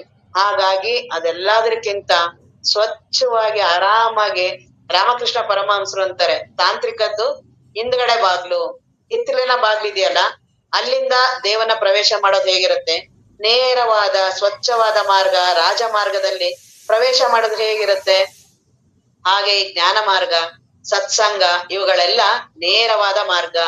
ನಮ್ಗೆ ಏನ್ ಅನ್ಸುತ್ತೆ, ಬರೀ ಹಿಂಗ್ ಕೇಳೋದ್ರಿಂದ ಆಗ್ಬಿಡತ್ತಾ, ನಾನ್ ಹೋಗ್ಬಿಡತ್ತಾ, ಹೀಗಾಗ್ಬಿಡತ್ತಾ, ಸುಮ್ನೆ ಶ್ರದ್ಧೆ ಮಾಡಿ ಸುಮ್ನೆ ಕೇಳ್ತಾ ಹೋಗು, ತಾನೇ ಪರಿವರ್ತನೆ ಗೊತ್ತಾಗ್ತಾ ಹೋಗುತ್ತೆ. ಅವುಗಳನ್ನೆಲ್ಲ ಏನೇನ್ ಸಾಧನೆ ಮಾಡ್ತೀನಿ ಅಂತೀಯಲ್ಲ, ಇನ್ನು ಅಹಮ್ಮನ್ನ ಬೆಳೆಸ್ತಾ ಇರ್ತೀಯ ಅದನ್ನ. ಈ ಅಹಂನ ಕಂಡಿಡಿಯೋದೇ ದೊಡ್ಡ ಸಾಧನ. ಎಲ್ಲರೂ ಅಹಂನ ಕೆಳಗಡೆ ಮಾಡೋರು ಕೋಟಿ ಲಕ್ಷ ಕೋಟಿ ಜನ. ಅಹಂನ ನೋಡೋರು ಯಾರೋ ಒಬ್ನೇ ಒಬ್ಬ. ಒಬ್ರೇ ಒಬ್ರು ಆತ್ಮಜ್ಞಾನಿಗಳಾಗೋದು. ಅಪರೂಪಕ್ಕೆ ಯಾವನ ಒಬ್ಬ ಗುರುಬೋಧನೆ ಗ್ರಹಿಸಿ ಭುವನ ಮೋಹಿನಿ ಮಾಯೆಯ ಮೀರಿ, ಈ ಮಾಯೆ ಕೆಳಗಡೆ, ಈ ನಾನನ್ನದೇ ಮಾಯೆ, ಆ ನಾನಿನ ಕೆಳಗಡೆನೆ ನಾನೆಲ್ಲ. ಗುರುಗಳನ್ನೂ ಅಲ್ಲೇ ತೀರ್ಮಾನ ಮಾಡ್ತೀನಿ, ಸಾಧನೆ ಮಾಡ್ತೀನಿ, ಕೇಳೋದು ಅಲ್ಲೇನೆ. ಪ್ರವಚನ ಕೇಳ್ಬೇಕಾದ್ರುನು, ಶ್ರವಣ ಕೇಳ್ಬೇಕಾದ್ರು, ಇವತ್ ತುಂಬಾ ಚೆನ್ನಾಗ್ ಕೇಳ್ದೆ ನಾನು, ಯಾರು ನಾನೇ ಮಾತಾಡ್ತಿದ್ದೆ. ಇವತ್ ಚೆನ್ನಾಗೇ ಕೇಳಲಿಲ್ಲ, ನಾನೇ ಮಾತಾಡ್ತಿದ್ದೆ. ಏನ್ ಹೇಳಿದ್ರು ಇವ್ರು, ನಾನೇ ಮಾತಾಡ್ತಿದ್ದೆ. ಏನೇನ್ ತೀರ್ಮಾನ ಮಾಡ್ತಿರೋದ್ ನಾನೇ. ನಾನಂದ್ರೆ ಏನು ಅಂತಾನೆ ನೋಡಕ್ ಬಿಡೋದಿಲ್ಲ. ಆ ನಾನಿನ ಸಂಶೋಧನೆ ಯಾರ್ ಮಾಡ್ತಾರೆ ಅವ್ರಿಗೆ ಆತ್ಮಾನುಭವ ಬಹಳ ನೇರ, ಬಹಳ ಸುಲಭ, ಬಹಳ ಆರಾಮು. ನಂಗ್ ಹಂಗ ಇಷ್ಟನೇ ಆಗಲ್ಲ. ಅದೆಂಗ್ ಆಗ್ಬಿಡತ್ತೆ, ನಾನ್ ಹಂಗಂಗೆ ಸುಮ್ನೆ ನಾನಲ್ಲ ಅನ್ಬಿಟ್ರೆ ಆಗ್ಬಿಡತ್ತ. ಹಂಗಾರ್ ಮಾಡು ಸಾರ್, ತಿರ್ಗಾ ನಾನೇ ಮಾತಾಡ್ತಿದ್ದೆ ಅನ್ನೋದು ಗೊತ್ತಾಗಲ್ಲ. ಗುರುಗಳು ಹೇಳಿದ್ರು ನಂಬಿಕೆ ಇಲ್ಲ, ಶ್ರದ್ಧೆ ಇಲ್ಲ, ವಿಶ್ವಾಸ ಇಲ್ಲ. ಹಾಗಾಗಿ ಆ ನಾನನ್ನ ಸಂಶೋಧನೆ ಮಾಡದೆ ಆ ಚಿದಾಭಾಸದ ಗುರು ಹಿಡಿಯೋದಿದೆಯಲ್ಲ, ಗುರುವಿನ ಕರುಣೆಯಿಂದ ಮಾತ್ರ ಆಗೋದು. ಗುರು ಕರುಣೆ, ಗುರು ಕೃಪೆ ಇದನ್ನೇ ಅನ್ನೋದು. ಯಾವ್ದಾದಕ್ಕೂ ಗುರು ಕರುಣೆ, ಗುರು ಕೃಪೆ ಅಲ್ಲ. ಗುರುಗಳು ನಮ್ಗೆ ಒಳ್ಳೆ ಚೆನ್ನಾಗ್ ಬದುಕ್ ಕೊಟ್ಬಿಟ್ಟವ್ರೆ, ಸತ್ಸಂಗ ಸಿಕ್ಬಿಟ್ಟಿದೆ, ತುಂಬಾ ಚೆನ್ನಾಗಿದೆ, ದಿನ ನಡೀತಿದೆ, ಇದೆಲ್ಲ ಹೌದು ಪ್ರಾಥಮಿಕ ಹಂತ. ಆದ್ರೆ ಅಂತಿಮವಾದ ಉದ್ದೇಶ ಏನು? ಆತ್ಮಜ್ಞಾನ. ಈ ನಾನಂದ್ರೆ ಏನಂತ ಕಂಡಿಡಿಯೋದೇ ಕೊನೆಗೆ. ಎಲ್ಲಾ ಸಾಧಕರು ಕೊನೆಗೆ ಬರೋದೇ ಅಲ್ಲಿಗೆ. ಭಕ್ತಿ ಇರ್ಲಿ, ಕರ್ಮ ಇರ್ಲಿ, ಯೋಗ ಇರ್ಲಿ, ಏನೇ ಇರ್ಲಿ, ಆ ಮಾರ್ಗದಿಂದ ಬಂದ್ರೆ ಅವ್ರಿಗೆ ಬಹಳ ಸುಲಭ ಆಗುತ್ತೆ. ತಯಾರಿ ಆಗಿರುತ್ತಲ್ಲ ಮನಸ್ಸು. ಹಾಗಾಗಿ ಅದಿಲ್ಲದೆ ನೇರವಾಗಿ ನಾನ್ ಯಾರು ಅನ್ನೋದು ಸಂಶೋಧನೆ. ಬಹಳ ಅತ್ಯಂತ ರಮಣ ಮಹರ್ಷಿಗಳದು ಇದೊಂದೇ ಉಪದೇಶ. ಅವ್ರ ಇನ್ಯಾವ ಸಾಧನೆನೂ ಇಲ್ಲ. ನಾನ್ ಯಾರು ನೋಡು, ಏನಾದ್ರೂ ಮಾತಾಡಿದ್ರು ನಾನ್ ಯಾರು ನೋಡು, ನನಗ್ ಬಹಳ ದುಃಖ ಆಗಿದೆ, ಹೆಂಡತಿ ಹೊರ್ಟೋಗಿದ್ದಾರೆ, ನನ್ಗೆ ಈ ದೇಹ ಬಿಟ್ರು, ಅವ್ರು ಬಹಳ ಆತರ ಎಲ್ಲ ತುಂಬಾ ಸಂಸಾರದರ ಎಲ್ಲಾ ಸಮಸ್ಯೆ. ಹಂಗ ನನ್ಗೆ ಬಹಳ ದುಃಖ ಆಗ್ತಿದೆ ಅಂತೆಲ್ಲ ಹಂಗ ಅನ್ನೋರು ಯಾರು ನೋಡು? ಇಲ್ಲ. ಇಲ್ಲೆಲ್ಲಾ ಕೂತಿರೋರೆಲ್ಲ ಏನೇನೋ ಧ್ಯಾನ ಮಾಡ್ತಿದ್ದಾರೆ, ಬಹಳ ಏನೇನೋ ಪ್ರಶ್ನೆಗಳನ್ನೆಲ್ಲ ನಿಮ್ಮನ್ನ ಕೇಳ್ತಾರೆ, ನನಗ್ ಮಾತ್ರ ಏನು ಗೊತ್ತಾಗಲ್ಲ ಅಂತಾರಲ್ಲ, ಹಂಗನ್ನೋರು ಯಾರು ನೋಡು? ಇದೇ ಅವ್ರದ್ದು ಮೂಲ ಮಂತ್ರನೇ ಇದು ಬ್ರಹ್ಮಾಸ್ತ್ರ ಅಂತ ಇರ್ತಾರೆ. ಅದಕ್ಕೆ ಕಾವ್ಯಕಂಠ ಮಹಾಮುನಿಗಳು ಯಾರು ರಮಣ ಮಹರ್ಷಿ ಅಂತ ಹೆಸರಿಟ್ರಲ್ಲ, ಅವರೇ ಹೇಳ್ತಾರೆ, ಇದೊಂದನ್ ಬಿಟ್ಟು ನೀವ್ ಏನಾದ್ರು ಸಾಧನೆ ಹೇಳಿ ಗುರುಗಳೇ, ಮಾಡ್ತೀನಿ ನಾನು. ನಾವೆಲ್ಲ ಅದಕ್ಕೆ ನಾವ್ ಆರಾಮಿದೀವಿ. ನಾನು ಇಟ್ಕೊಂಡು ಆರಾಮಾಗಿ ಪ್ರವಚನ ಕೇಳ್ತೀನಿ, ಆರಾಮಾಗಿ ಮನೆಗ್ ಹೋಗಿ ವಾಪಸ್ ಹೋಗ್ಬೋದು ಅಂತ. ನೋಡಿ, ಈಗ ನೀನ್ ಕೇಳ್ತಿದ್ದೆಲ್ಲ, ಈಗ್ಲೇ ಇರಲ್ಲ ನೀನ್ ಬರ್ಸ್ಟ್ ಆಗ್ತಿ ಅಂದ್ರೆ ಒಬ್ರು ಬರಲ್ಲ ಪ್ರವಚನಕ್ಕೆ. ನಮ್ಮ ಅಪ್ಪ ಅವರು ಅದಕ್ಕೆ ಸದಾಶಿವ ಗುರುಗಳಿಗೆ ಹಾಸ್ಯ ಮಾಡ್ತಿದ್ರು. ನಿಮ್ದು ಪ್ರವಚನ ಕೇಳ್ತಿದಂಗೆ ಬ್ರಹ್ಮಜ್ಞಾನ ಆಗ್ತಿರೋದು ಒಳ್ಳೇದಾಯ್ತು, ಆಗ್ಬಿಟ್ಟಿದ್ರೆ 25 ವರ್ಷ ಹೆಂಗ್ ನಡ್ಸ್ಕೊಂಡ್ ಬರ್ತಿದ್ರಿ ನೀವು? 35 ವರ್ಷ ಆಗಿಲ್ದೇ ಇರೋದಕ್ ನಾಳೆ ತಿರ್ಗಾ ಬರ್ತಾರ ಅವ್ರು. ಅದಕ್ಕೆ ನಿಮ್ದು ಇಷ್ಟು ವರ್ಷ ಚೆನ್ನಾಗ್ ನಡೀತಿದೆ. ಈಗ ಆದಾದಂಗೆ ಎಲ್ಲಾರು ಹೊಟ್ಟೋಗಿದ್ರೆ ಹೊಸೊಬ್ರಿಗೆ ತಿರ್ಗಾ ಹುಡುಕ್ಬೇಕಾಗಿತ್ತು. ಹಾಗಾಗಿ ಈ ನಾನನ್ ಕಳ್ಕೊಳ್ಳೋದ್ ಮಾತ್ರ ಯಾರಿಗೂ ಇಷ್ಟ ಆಗಲ್ಲ. ನಾನ್ ಯಾವಾಗ್ಲೂ ನಾನ್ ಇರ್ಬೇಕು ಇದೀನಿ ಅಂತಾನೆ ಪ್ರವಚನ ಆರಾಮಾಗಿ ಕೇಳ್ತೀನಿ. ಈಗ ಯಾರೋ ನನಗ್ ಸಾಯಿಸ್ತಾರೆ ಮಾಡ್ತಾರೆ ನಾನು ಅಲ್ಲಿಗೆ ಹೋಗ್ತೀನ? ಅದಕ್ಕೆ ರಜನೀಶ್ ಅವ್ರ ಅಂತಾರೆ, ನೋಡು, ಬ್ರಹ್ಮಜ್ಞಾನ ಅಂದ್ರೆ ಬಹಳ ಅನ್ಕೋಬೇಡ, ಬರ್ಸ್ಟ್ ಆಗಿ ಹೋಗ್ತೀಯ, ನೀನೇ ನಷ್ಟ ಆಗ್ತೀಯ. ನೀನ್ ನಷ್ಟ ಆದ್ಮೇಲೆ ನಿನ್ ಹೆಂಡತಿ ಮಕ್ಳೆಲ್ಲ ಇರ್ತಾರ. ನಾನೇ ನಷ್ಟ ಆಗ್ತೀನಿ ಅಂದ್ರೆ ಯಾರಿಗೆ ಭಯ ಆಗೋದಿಲ್ಲ? ನನಗ್ ಬಹಳ ಧೈರ್ಯ, ಗ್ಯಾರಂಟಿ ಇದೆ. ಕೇಳೋದಷ್ಟೇನೆ, ಅದನ್ನೇನಲ್ಲ ಪಾಲಿಸ್ಬೇಕು ಅಂತ ಏನಿದೆ ಗುರುಗಳ ಶ್ರವಣನ ಕೇಳೋದು, ನನ್ ಪಡಗ್ ನಾನು ಇರೋದು. ಆದ್ರೆ ನಾನ್ ನಷ್ಟ ಆಗ್ಲೇಬೇಕು. ನಾನ್ ನಷ್ಟ ಆದ್ರೇನೆ ಬ್ರಹ್ಮಜ್ಞಾನ. ಹಾಗಾಗಿ ರಜನೀಶ್, ಹುಷಾರ್, ಬರ್ಬೇಡ ನನ್ನ ಹತ್ರ ಅಂತಿರ್ತಾರೆ ಎಲ್ಲರಿಗೂ. ಎಲ್ಲ ಅವ್ರ ಹತ್ರ ಎದುರು ನಡಕ್ತಿರ್ತಾರ. ಅವ್ರದ್ದು ಬಹಳ ಪವರ್ಫುಲ್. ಅವರ ಅಸ್ತಿತ್ವ, ಅವರ ಜೀವನ, ಇದೆಲ್ಲ ಯಾರು ಅವ್ರ ಸಮೀಪ ಸುಳೇಕೆ ಆಗ್ತಿರ್ಲಿಲ್ಲ. ಅವ್ರು ನೋಡಿದ್ರೆಲ್ಲ ಎದುರು ನಡ್ಗೋಗ್ತಿದ್ರು. ಅಷ್ಟು ಅವ್ರದ್ದು ಪವರ್. ಅವ್ರು ಬರೀ ಒಂದ್ಸಲಿ ಹಿಂಗ್ ನೋಡಿದ್ರೆ ಸಾಕು, ಅವ್ನ್ ಪ್ರಜ್ಞೆ ತಪ್ಪ ಎಷ್ಟೋ ದಿನ ಅವನು ಎದಳಕ್ಕೆ ಆಗಲ್ಲ. ಅಷ್ಟು ರಮಣ ಮಹರ್ಷಿಗಳು ಹಾಗೇನೆ. ರಮಣ ಮಹರ್ಷಿಗಳ ಹತ್ರ ಬರ್ತಾರೆ ಇವ್ರು. UG ಕೃಷ್ಣಮೂರ್ತಿನೇ ಅನ್ಸತ್ತೆ, ಜಿಡ್ಡು ಕೃಷ್ಣಮೂರ್ತಿ ಅವರ ಸಮಕಾಲೀನರು UG ಕೃಷ್ಣಮೂರ್ತಿ. ಅವರಿಗೂ ಆತ್ಮಜ್ಞಾನ ಪಡಿಬೇಕು ಅಂತ ಎಲ್ಲರೂ ಇದೇ ಸಂಶೋಧನೆಗೆ ಹೊರಟವ್ರೇನೆ. ಏನಿದು ಅಂತ ಅವ್ರೆಲ್ಲಾ ಉಪನಿಷತ್ತುಗಳು, ತಪಸ್ಸು, ಸಾಧನೆ, ಬಹಳ ಪ್ರಕಾಂಡ ಪಂಡಿತರವ್ರು UG ಅವರು. ಹುಟ್ಟತಾನೆ ಅವ್ರು ಬಹಳ ಪ್ರಕಾಂಡ ಪಂಡಿತರು. ಹಾಗಾಗಿ ಯಾವ್ದನ್ನು ಹೋಗ್ತಿರಲ್ಲ. ಯಾವ ಸಾಧುಗಳು, ಎಲ್ಲಾರ್ನೂ ಅವರು ಆರಾಮಾಗಿ ಬೈದ್ ಹೋಗ್ತಿರ್ತಾರೆ. ಆ ಋಷಿಕೇಶದ ಶಿವಾನಂದ್ರ ಹತ್ರ ಹೋಗ್ತಾರೆ, ಎಲ್ಲಾ ಕಡೆ ಹೋಗ್ತಾರೆ, ಯಾವ್ದು ಸರಿಯಲ್ಲ ಅಂತ ಎಲ್ಲಾರ್ನು ಮಾಡ್ಕೊಂಡ್ ಕೊನೆಗೆ ರಮಣ ಮಹರ್ಷಿಗಳ ಹತ್ರ ಬರ್ತಾರೆ. ಇವ್ರೇನ್ ಡೋಂಗಿನ, ಏನ್ ಇವ್ರು ನಿಜವಾಗ್ಲೂ ಇವ್ರು ಬ್ರಹ್ಮಜ್ಞಾನಿನ? ಇದಾರ ಇವ್ರು? ಇದ್ರೆ ಏನಾದ್ರು ಮಾಡ್ಲಿ ನೋಡೋಣ ನನ್ಗೆ ಅಂತಾನೆ ಬಹಳ ಮನಸ್ಸಿನ ಸಾಮರ್ಥ್ಯ, ಅಧ್ಯಯನ, ಇವುಗಳು ಸಾಧನೆ ಮಾಡಿರ್ತಾರಲ್ಲ ಅಂತ ಮನಸ್ಸಿಗೆ ಯಾವ್ದನ್ನು ಒಪ್ಕೊಳಕ್ ಇಷ್ಟ ಆಗಲ್ಲ. ಹಾಗಾಗಿ ಅವ್ರು ರಮಣ ಮಹರ್ಷಿಗಳು ಕೂತಿರ್ತಾರೆ ಅವರು. ಅವಾಗ ಇವರು ಹಿಂಗೆ ಅವ್ರನ್ನ ಪ್ರಶ್ನೆ ಮಾಡ್ತಾರೆ, ಬ್ರಹ್ಮಜ್ಞಾನ ಕೊಡ್ತೀರಾ ನೀವು ನನ್ಗೆ ಅಂತ. ನೇರವಾಗ ಬಹಳ ಹೊರಟು, ಅಂದ್ರೆ ಬಹಳ ಅದ್ರ ಬಗ್ಗೆ ಸ್ಪಷ್ಟತೆ ಇರುತ್ತಲ್ಲ, ಸಾಧನೆ ಮಾಡಿರ್ತೀವಲ್ಲ, ಒಂದು ಅಹಂಕಾರ ಬಂದಿರುತ್ತೆ. ಹಾಗಾಗಿ ರಮಣ ಮಹರ್ಷಿಗಳನ್ನ ನೇರವಾಗಿ ಕೇಳ್ತಾರೆ, ಬ್ರಹ್ಮಜ್ಞಾನಿ ಮಾಡ್ತೀರಾ ನೀವು ನನಗೆ ಅಂತ. ಅವಾಗ ಅವ್ರಂತಾರೆ, ನಾನ್ ಮಾಡ್ತೀನಿ, ತಗೊಳ್ಳೋ ಸಾಮರ್ಥ್ಯ ಇದೆ ನನಗೆ ಹಿಂಗಂತಾರ ಇವ್ರು ಅಂತ ಅನ್ಸುತ್ತೆ.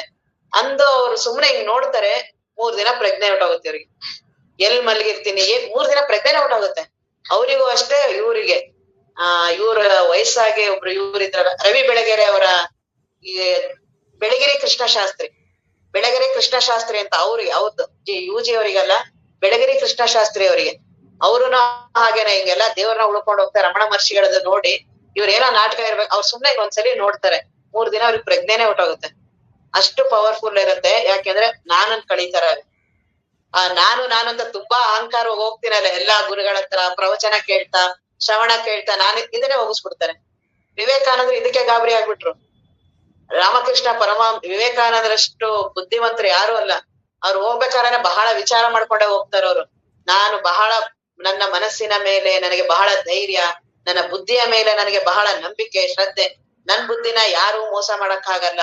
ಯಾಕೆ ಪಾಶ್ಚಾತ್ಯದ ಅಧ್ಯಯನ ಆಗಿರುತ್ತೆ. ಮತ್ ಮನಸ್ಸು ಬಹಳ ಸದೃಢ, ಅವ್ರ ವಿಚಾರನು ಬಹಳ ತುಂಬಾ ಚಿಂತನಾಮಯ. ನನ್ನನ್ ಯಾರು ಮೋಸ ಮಾಡಕ್ ಆಗಲ್ಲ. ಹಂಗಾಗಿ ಇವ್ರೇನ್ ಗುರುಗಳು ಇವ್ರೇನ್ ಮಾಡ್ತಾರೆ, ಹೋದ್ಸಲಿ ಹೋದಾಗ ನಾನು ಅವ್ರು ಹೇಳಿದ್ದೇನೋ ನನ್ ಕೇಳಿದಾಗ ಏನೋ ಒಂಥರ ಮಾಡ್ದಂಗಾದ್ರು. ಈ ಸಲ ಅವ್ರ ಪ್ರಭಾವಕ್ ನಾನ್ ಒಳಗಾಗ್ಬಾರ್ದು, ಬಹಳ ಪ್ರಜ್ಞೆಯಿಂದ ನನ್ತನನ ನಾನ್ ಕಳ್ಕೋಬಾರ್ದು ಅಂತಾನೆ ಹೋಗ್ತಾರೆ. ಪ್ರತಿ ಸಲ ರಾಮಕೃಷ್ಣ ಪರಮಹಂಸ ಹತ್ರ ಹೋಗ್ಬೇಕಾರೆ ಹಂಗೆ ಹೋಗೋದವ್ರು. ಈ ಸಲ ನಾನ್ ಹೋಗ್ಬೇಕಾರೆ ಅವ್ರ ಪ್ರಭಾವಕ್ ನಾನ್ ಒಳಗಾಗ್ಬಾರ್ದು ಅಂತ ಅವ್ರು ರಾಮಕೃಷ್ಣ ಪರಮಹಂಸರು ಬಾ ಬಾ ಬಾ ಅಂತ ಸುಮ್ನೆ ಮಾಮೂಲಿ ಕೂರ್ಸಿ ಅವ್ರನ್ನ ಸುಮ್ನೆ ಮುಟ್ತಾರೆ. ಅವ್ರಿಗೆ ಅಂತರಂಗ ಗೊತ್ತಾಗುತ್ತೆ. ಗುರುಗಳಿಗೆ ನಮ್ದೆಲ್ಲ ನಾವ್ ಕನ್ನಡಿ ಇದ್ದಂಗ ಅವ್ರು. ನಾವ್ ಸುಮ್ನೆ ಅವ್ರ ಮುಂದೆ ಹೋದ್ರೆ ನಾವ್ ಏನ್ ವಿಚಾರ ಮಾಡಿದೀವಿ, ಏನ್ ಮಾಡ್ತಿದೀವಿ, ಯಾವ ಹಂತದಲ್ಲಿ ಇದೀವಿ, ಏನೇನ್ ಎಲ್ಲ ಅವ್ರಿಗೆ ದರ್ಶನ. ಸುಮ್ನೆ ಅವ್ರಿಗೆ ನೋಡ್ತಾರೆ, ಗೊತ್ತಾಗತ್ತೆ ಅವ್ರಿಗೆ. ಅವ್ರು ಇವನ್ ಬಹಳ ತುಂಬಾ ದೇವ್ರು ಅಂದ್ರೆ ಆತ್ಮ ಅದೇನೇನೋ ಹೇಳ್ತಿರ್ತಾರೆ. ಹಂಗಂದ್ರೆ ಏನು ಇಲ್ಲ. ಉಪನಿಷತ್ ಅಷ್ಟಾವಕ್ರ ಗೀತೆ ಎಲ್ಲ ಓದಿಸ್ತಿರ್ತಾರೆ. ಆಗ ಇವ್ರು ವಿವೇಕಾನಂದ್ರ ಅಂತಾರೆ, ಎಲ್ಲಾನು ಬ್ರಹ್ಮ ಅಂತೆ, ಈ ಊಜಿನೂ ಬ್ರಹ್ಮ ಅಂತೆ, ಇದನ್ನು ಬ್ರಹ್ಮ ಅಂತೆ, ಇದನ್ನೆಲ್ಲಾ ಬ್ರಹ್ಮ ಅಂತೆ, ಹೊರಗಡೆ ಹೋಗೋದು ಬ್ರಹ್ಮ ಅಂತೆ, ನಾನು ಬ್ರಹ್ಮ ಅಂತೆ, ನೀನು ಬ್ರಹ್ಮ ಅಂತೆ ಅಂತ ಹಾಸ್ಯ ಮಾಡ್ಕೊಂಡ್ ನಗ್ತಿರ್ತಾರೆ ವಿವೇಕಾನಂದ್ರು. ರಾಮಕೃಷ್ಣ ಪರಮಹಂಸರು ಗೊತ್ತಾಗತ್ತೆ, ಬಂದು ಸುಮ್ನೆ ಮುಟ್ತಾರ ಅಷ್ಟೇನೆ. ಏನ್ ಮಾಡ್ತಾ ಇದೀರಾ ನೀವು? ಆಗ್ಲೇ ಅವ್ರಿಗೆ ಪ್ರಜ್ಞೆ ಹೊರಟಾಗ್ತಾ ಹೋಗುತ್ತೆ. ಜಗತ್ತಿನ ಪ್ರಜ್ಞೆ, ದೇಹದ ಪ್ರಜ್ಞೆ, ನಾನಿನ ಪ್ರಜ್ಞೆ ಹೋಗುತ್ತಲ್ಲ, ಆಗ ಕೂಗಕ್ ಸ್ಟಾರ್ಟ್ ಮಾಡ್ತೀನಿ. ನಾನೇ ಹೊರಟೋಗ್ತೀನಿ ಅಂದ್ರೆ ಎಲ್ಲ ಹೊರಟೋಗ್ತಿದೆ. ನಂಗೆ ತಂದೆ ತಾಯಿಗಳಿದ್ದಾರೆ. ಏನ್ ಮಾಡ್ತಾ ಇದ್ದೀರಾ ನೀವು ಗುರುಗಳೇ? ಜೋರಾಗಿ ಹೋಗ್ತಾರ ಅವ್ರು. ಯಾಕೆ? ನಾನನ್ ಕಳ್ಕೊಳಕ್ ಎಲ್ಲರಿಗೂ ಭಯ. ಯಾಕೆ ಧೈರ್ಯವಾಗಿದೀವಿ ಅಂದ್ರೆ ನಂದು ಹೋಗಲ್ಲ ಅಂತ ಚೆನ್ನಾಗಿ ಗ್ಯಾರಂಟಿ ಇದೆ. ಇವತ್ ಪ್ರವಚನ, ನಾಳೆ ಶ್ರವಣದಲ್ಲಿ ಇದ್ದೇ ಇರ್ತೀವಿ. ನಾಳೆ ಬಂದ್ ನಿಧಾನ ಕಳ್ಕೊಳ್ಳೋದು. ಹಾಗಾಗಿ ಮತ್ ಮನೆಗೆ ಹೋಗಿ ನಾನ್ ಗಟ್ಟಿ ಮಾಡಿ ಅಂತ ಬಹಳ ಇದೆ. ಹೆಂಡತಿ, ಮಕ್ಳು, ಮನೆ, ಅವ್ರು ಇವ್ರು, ರಾತ್ರಿವರೆಗೂ ನಾನನ್ ಚೆನ್ನಾಗ್ ಗಟ್ಟಿ ಮಾಡ್ತೀವಿ. ಹಾಗಾಗಿ ನಮ್ಗೆ ಬಹಳ ಭರವಸೆ, ನಾನ್ ಹೋಗಲ್ಲ ಅಂತ ಬಹಳ. ಹಾಗಾಗಿ ಆ ವಿವೇಕಾನಂದೇ ಗಾಬರಿ ಆಗೋದು. ಅವ್ರು ಕಿರ್ಚಕ್ ಸ್ಟಾರ್ಟ್ ಮಾಡ್ಬಿಟ್ರು, ನನಗ್ ತಂದೆ ತಾಯಿ ಇದೆ, ಏನ್ ಮಾಡ್ತಾ ಇದ್ದೀರಾ ನೀವು ನನಗೆ? ಅವಾಗ ಅವ್ರ ರಾಮಕೃಷ್ಣ ಪರಮಹಂಸರು, ಸಾಕ್ ನಿನ್ಗೆ, ಈಗ ಮುಂದೆ ಅದು ನನ್ ಕೈಲೆ ಕೀ ಇದೆ, ಯಾವಾಗ ಅದನ್ನ ಓಪನ್ ಮಾಡ್ಬೇಕು ನನಗ್ ಗೊತ್ತಿದೆ, ಅಲ್ಲಿವರೆಗೂ ಬೇಡ ಅಂತ ಅವ್ರು ಅದನ್ನ ಮಾಡ್ತಾರೆ. ಹಾಗಾಗಿ ಈ ನಾನನ್ನ ಕಂಡಿಡಿಯೋದಿದೆಯಲ್ಲ, ಇದೇ ಅತ್ಯಂತ ಶ್ರೇಷ್ಠ. ಆದ್ರೆ ಅದನ್ನ ಬಿಡ್ತೀನಿ, ಬಾಕಿ ಎಲ್ಲಾ ಮಾಡ್ತೀನಿ. ಅದು ಯಾರು ಗುರು ಹಿಡಿತಾರಲ್ಲ, ಗುರುವಿನ ಅನುಗ್ರಹ, ಗುರುವಿನ ಕೃಪೆ, ಆತ್ಮಜ್ಞಾನ, ಆತ್ಮ ಸಾಕ್ಷಾತ್ಕಾರ. ನಾನ್ ಗೊತ್ತಾಯ್ತು ಅದಿಲ್ಲ, ನಾನ್ ನೋಡಕ್ ಹೋಗ್ಲಿಲ್ಲ, ಬಹಳ ಆಟಾಡ್ಸ್ತಿರತ್ತೆ. ನಾನಂತ ಏನ್ ನೋಡಕ್ ಹೋದ್ರೆ ಮನಸ್ಸಂದ್ರೆ ಸುಮ್ನೆ ನಮಗ್ ಬಹಳ ದುಃಖ ಕೊಡ್ತಿರತ್ತಲ್ಲ, ಏನಿದು ಅಂತ ಸುಮ್ನೆ ನೋಡಕ್ ಹೋದ್ರೆ ನಾನ್ ಆಗ್ಲೇ ಬಹಳ ದೂರ ಬಂದಿದ್ದೀನಿ. ಆ ದುಃಖನೂ ನಾನು ಬಹಳ ಒಂದಾಗ್ಬಿಡ್ತೀನಿ. ಅದು ವಿವೇಕನೇ ಮರೆಸ್ಬಿಡತ್ತೆ. ಸ್ವಲ್ಪ ಪ್ರಾರಂಭದಲ್ಲೇ ಇದ್ದಾಗ ದುಃಖ ನನಗೆ ಏನಿದು ಅಂತ ನೋಡಕ್ ಹೋದ್ರೆ ಮರೆಯಾಗ್ಬಿಡತ್ತೆ. ನೋಡಕ್ ಹೋಗ್ಲಿಲ್ಲ, ಅದು ನನ್ನನ್ನು ಆವರ್ಸ್ಕೊಂಡ್ಬಿಡತ್ತೆ. ಹಾಗೆ ಈ ನಾನನ್ನ ನಾನ್ ನೋಡಕ್ ಹೋದೆ, ಏನು ಇಲ್ಲ, ಮಾಯ ಆಗ್ಬಿಡತ್ತೆ, ಅಸ್ತಿತ್ವನೇ ಇಲ್ಲ. ನೋಡಕ್ ಬಿಟ್ಟೆ ಬಹಳ ಪ್ರಭಾವ ನನಗೆ. ಹಾಗಾಗಿ ಆ ನಾನನ್ನ ಯಾರು ಕುರು ಹಿಡಿತೀವೋ ಅವರೇ ಆತ್ಮಜ್ಞಾನಿಗಳು. ನಿನಗೆ ಈಗ್ಲೇ ಅದನ್ನ ಕಂಡಿಡಿಬೇಕು, ನಾನು ಈಗ್ಲೇ ಅದನ್ನ ಕುರು ಹಿಡಿದ ನಾನು ಆತ್ಮಜ್ಞಾನಿ ಆಗ್ಬೇಕು, ಈ ಕ್ಷಣದಲ್ಲಿ ಆಗ್ತೀಯ. ಇಲ್ಲ, ಅದ್ ಹೆಂಗಾಗತ್ತೆ, ಅದೆಲ್ಲ ಹಿಂಗೆ ಹೇಳಿದ ತಕ್ಷಣ ಆಗ್ಬಿಡತ್ತಾ, ಬಹಳ ಕಷ್ಟ. ನಾನೇ ಮಾತಾಡ್ತಿರೋದು, ಬಹಳ ಕಷ್ಟ ಇದು, ಹಂಗೆಲ್ಲ ಸುಮ್ನೆ ಆತ್ಮಜ್ಞಾನ ಆಗೋದಿಲ್ಲ. ಅದು ಬಹಳ ಗುರುಭಕ್ತಿ ಮಾಡ್ಬೇಕು, ತುಂಬಾ ಶ್ರವಣಾದಿಗಳು ಮಾಡ್ಬೇಕು. ಯಾವ್ದು ಹೇಳ್ತಿದೆ? ಈ ನಾನೇ. ನಾನನ್ನ ಯಾರ್ ಕೈ ಬಿಡ್ತೀವೋ ಈ ಕ್ಷಣ ಮಾತ್ರದಲ್ಲೇ ಆತ್ಮಜ್ಞಾನ ಕಷ್ಟ ಅಲ್ಲ. ಹಾಗಾಗಿ ಈಗ ಅದನ್ನ ನಾನನ್ನ ನೋಡುವ ರೀತಿ ಹೇಳಿದ್ರು. ಈಗ ಇನ್ನೊಂದು ರೀತಿ ಎಲ್ಲಾ ರೀತಿಯಾಗನು ನಮ್ಮ ದೇಹಾಭಿಮಾನವನ್ನ ಬಿಡಿಸೋದು. ಈಗ ಇನ್ನೊಂದು ರೀತಿ ಹೇಳ್ತಿದ್ದಾರೆ. ಒಳಗೆ ಒಪು, ಹಸು, ಮನೋ, ಮತಿ, ನಿದ್ರೆಯಿಂದೆನಿಸಿಕೊಳ್ಳುತ್ತೇರ್ಪ 5 ಕೋಶವನ್ನು ಬೇರಿಟ್ಟು ತಿಳಿವ ಕೂಟಸ್ಥ ನೀನಾ ವಿಶ್ವ ಸಾಕ್ಷಿಯ ಉಳಿದಿಹ ಪರಬ್ರಹ್ಮವೆಂದು ಬೋಧಿಸಿದ. ಈಗ ಏನಿದೆಯಲ್ಲ, ಈಗ ನಾನು ಈ 5 ಕೋಶಗಳಿಂದ ಇದ್ದೀನಿ. ನನಗೆ 5 ಕೋಶಗಳಿದೆ ಅಂತ ಗೊತ್ತಿಲ್ಲ. ದೇಹ ನನಗಿದೆ, ದೇಹ ನೋವು ಹಸುವೆ ಆಗುತ್ತೆ ಗೊತ್ತಿದೆ, ಮನಸ್ಸು ಬಹಳ ತಾಪ ಆಗುತ್ತೆ ಅಂತ ಗೊತ್ತಿದೆ, ನಾನ್ ನಿದ್ರೆ ಮಾಡ್ತೀನಿ ಅಂತ ಗೊತ್ತಿದೆ, ನಾನ್ ಬುದ್ಧಿ ವಿಚಾರ ಮಾಡ್ತೀನಿ ಅಂತ ಗೊತ್ತಿದೆ. ಇವುಗಳನ್ನೇ ಅವ್ರ ಹೆಸರುಗಳನ್ನ ಹೇಳ್ತಿದ್ದಾರೆ. ನಾನ್ ಏನ್ ಬದುಕ್ತಿದ್ದೀನಲ್ಲ ಅವುಗಳನ್ನ ಅವ್ರು ತೋರಿಸ್ತಿದ್ದಾರೆ. ನೀನು ದೇಹದಲ್ಲಿ ಇರ್ತೀಯ, ಯಾವಾಗ್ಲೂ ಎದ್ದ ತಕ್ಷಣ ನಿನಗೆ ಈ 5 ಅನುಭವಗಳು ಒಟ್ಟಿಗೆ ಬರುತ್ತೆ. ಫಸ್ಟ್ ಈಗ ದೇಹ ಬಂತು, ಒಂದ್ ಅರ್ಧ ಗಂಟೆ ಬಿಟ್ಟು ಮನಸ್ಸು ಬಂತು, ಆಮೇಲೆ ಬುದ್ಧಿ ಬಂತು ಅಂತ ಇಲ್ಲ. ಇವೆಲ್ಲವೂ ಸೇರಿ ಒಂದೇ ಸಲಿ ಬರುತ್ತೆ, ಒಂದೇ ಸಲಿ ಅಡಗತ್ತೆ. ಈ 5 ಕೋಶಗಳು ನಾನಿದ್ದೀನಿ. ಅನ್ನಮಯ ಕೋಶ, ನನಗೆ ಹಸುವೆಗಳ ಯಾವಾಗ ನನಗೆ ಹಸುವೆ ಆಗತ್ತಲ್ಲ, ಯಾವಾಗ ನನಗೆ ಬಾಯಾರಿಕೆ ಆಗತ್ತಲ್ಲ, ಆಗ ದೇಹದಲ್ಲಿ ಇರ್ತೀನಿ ನಾನು. ಆಗ ದೇಹದ ಬಗ್ಗೆ ದೇಹಕ್ಕೆ ಪೂರೈಸಕ್ಕೆ ಎಲ್ಲ ಪ್ರಯತ್ನ ಮಾಡ್ತೀನಿ. ಓ ನನ್ಗೆ ಹಸಿವೆ ಆಗಿದೆ, ನನಗ್ ತೃಷೆ ಆಗಿದೆ, ನನಗ್ ಕಾಯಿಲೆ ಬಂದಿದೆ, ಇವುಗಳಲ್ಲಿದ್ದಾಗ ಮಾತ್ರ ನಾನು ದೇಹದಲ್ಲಿ ಇರ್ತೀನಿ. 99% ಯಾವಾಗ್ಲೂ ನಾನು ಮನಸ್ಸಲ್ಲೇ ಇರೋದು. ಇವುಗಳಲ್ಲಿ ಸಮಸ್ಯೆ ಬಂದಾಗ ಮಾತ್ರ ದೇಹಕ್ಕೆ ಬರ್ತೀನಿ. ಆ ಹಸಿವೆ ಆದಾಗ ಮಾತ್ರ ದೇಹ ಜ್ಞಾಪಕ ಮಾಡತ್ತೀನಿ. ಬೇರೆ ಸಮಯದಲ್ಲಿ ನಂಗೆ ಅದ್ರ ಪ್ರಜ್ಞೆನೇ ಇಲ್ಲ. ಕಾಯಿಲೆ ಬಂದಾಗ ಮಾತ್ರ ದೇಹದ ಪ್ರಜ್ಞೆ ಬರುತ್ತೆ, ಇಲ್ಲ ಅಂದ್ರೆ ಇಲ್ಲ. ದೇಹ ಇದೆ ಅಂತ ನನ್ಗೆ ಎಲ್ಲಿ ಪ್ರಜ್ಞೆ ಇರುತ್ತೆ? ಬೆಳಗ್ಗೆ ಎದ್ದಾಗಿಂದ ಹಿಡಿದು ರಾತ್ರಿವರೆಗೂನು ಬರೀ ಮನೋಮಯ ಜಗತ್ತಲ್ಲೇ ಇರ್ತೀನಿ. ಯಾವಾಗ ಈ ಕಾಯಿಲೆ ಬಂತು ಅವಾಗ ಸ್ವಲ್ಪ ದೇಹ ನೋವ್ತಾ ಇದೆ, ಅವಾಗೆಲ್ಲ ಬಿಡ್ತೀನಿ. ಆ ಯೋಚನೆಗಳನ್ನ ಬಿಡ್ತೀನಿ, ದೇಹದಲ್ಲಿ ಹಿಡ್ಕೋತೀನಿ. ಹಾಗಾಗಿ ನಾನು ಇವುಗಳಲ್ಲೇ ಓಡಾಡ್ತಾ ಇರ್ತೀನಿ. ಮೊದಲು ದೇಹದಲ್ಲಿ ಇರ್ತೀನಿ, ನಂತರ ಮನಸ್ಸು ಮನೋಮಯ. ಒಪ್ಪು ಅಂದ್ರೆ ದೇಹ, ಹಸು ಅಂದ್ರೆ ಪ್ರಾಣ. ನನ್ನ ಉಸಿರಾಟ ಇಲ್ಲ ಅಂದ್ರೆ ನಾನಿಲ್ಲ, ನಾನಿಲ್ಲ ಅಂದ್ರೆ ಉಸಿರಾಟ ಇಲ್ಲ. ಆದ್ರೆ ಅದ್ರ ಪ್ರಜ್ಞೆ ನನಗಿಲ್ಲ.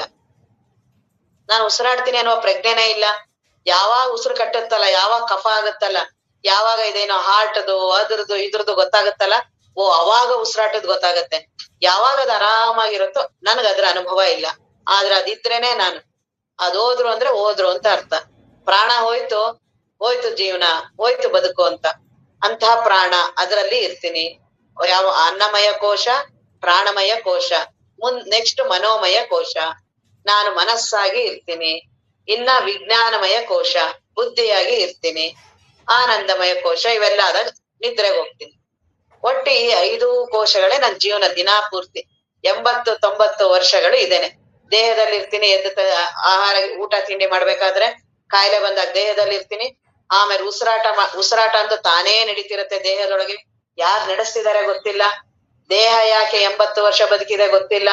ಮನಸ್ಸು ಯಾಕೆ ಅಷ್ಟೊಂದು ವಾಸನೆಗಳಿಂದ ಇದೆ ಗೊತ್ತಿಲ್ಲ. ಬುದ್ಧಿ ಯಾಕೆ ಆತರ ವಿಚಾರ ಮಾಡುತ್ತೆ ಗೊತ್ತಿಲ್ಲ. ನಿದ್ರೆಗೆ ಯಾಕೆ ಹೋಗ್ತೀನಿ ಗೊತ್ತಿಲ್ಲ. ಈ ತರ ಏನೂ ಗೊತ್ತಿಲ್ದೆ ಒಂದೇ ಒಂದ್ ಗೊತ್ತು, ಎಲ್ಲ ನನ್ಗೆ ನಾನು ಅನ್ನೋದೊಂದೇ ಗೊತ್ತಿರೋದು. ಆ ನಾನಂತೆಲ್ಲ ಅದೇ ದುಃಖ ಮಾಡ್ತಿರೋದು. ದೇಹ ತನ್ ಪಾಡಕ್ ತಾನ್ ಎಲ್ಲಾ ಕೆಲ್ಸ ಮಾಡ್ತಿರತ್ತೆ.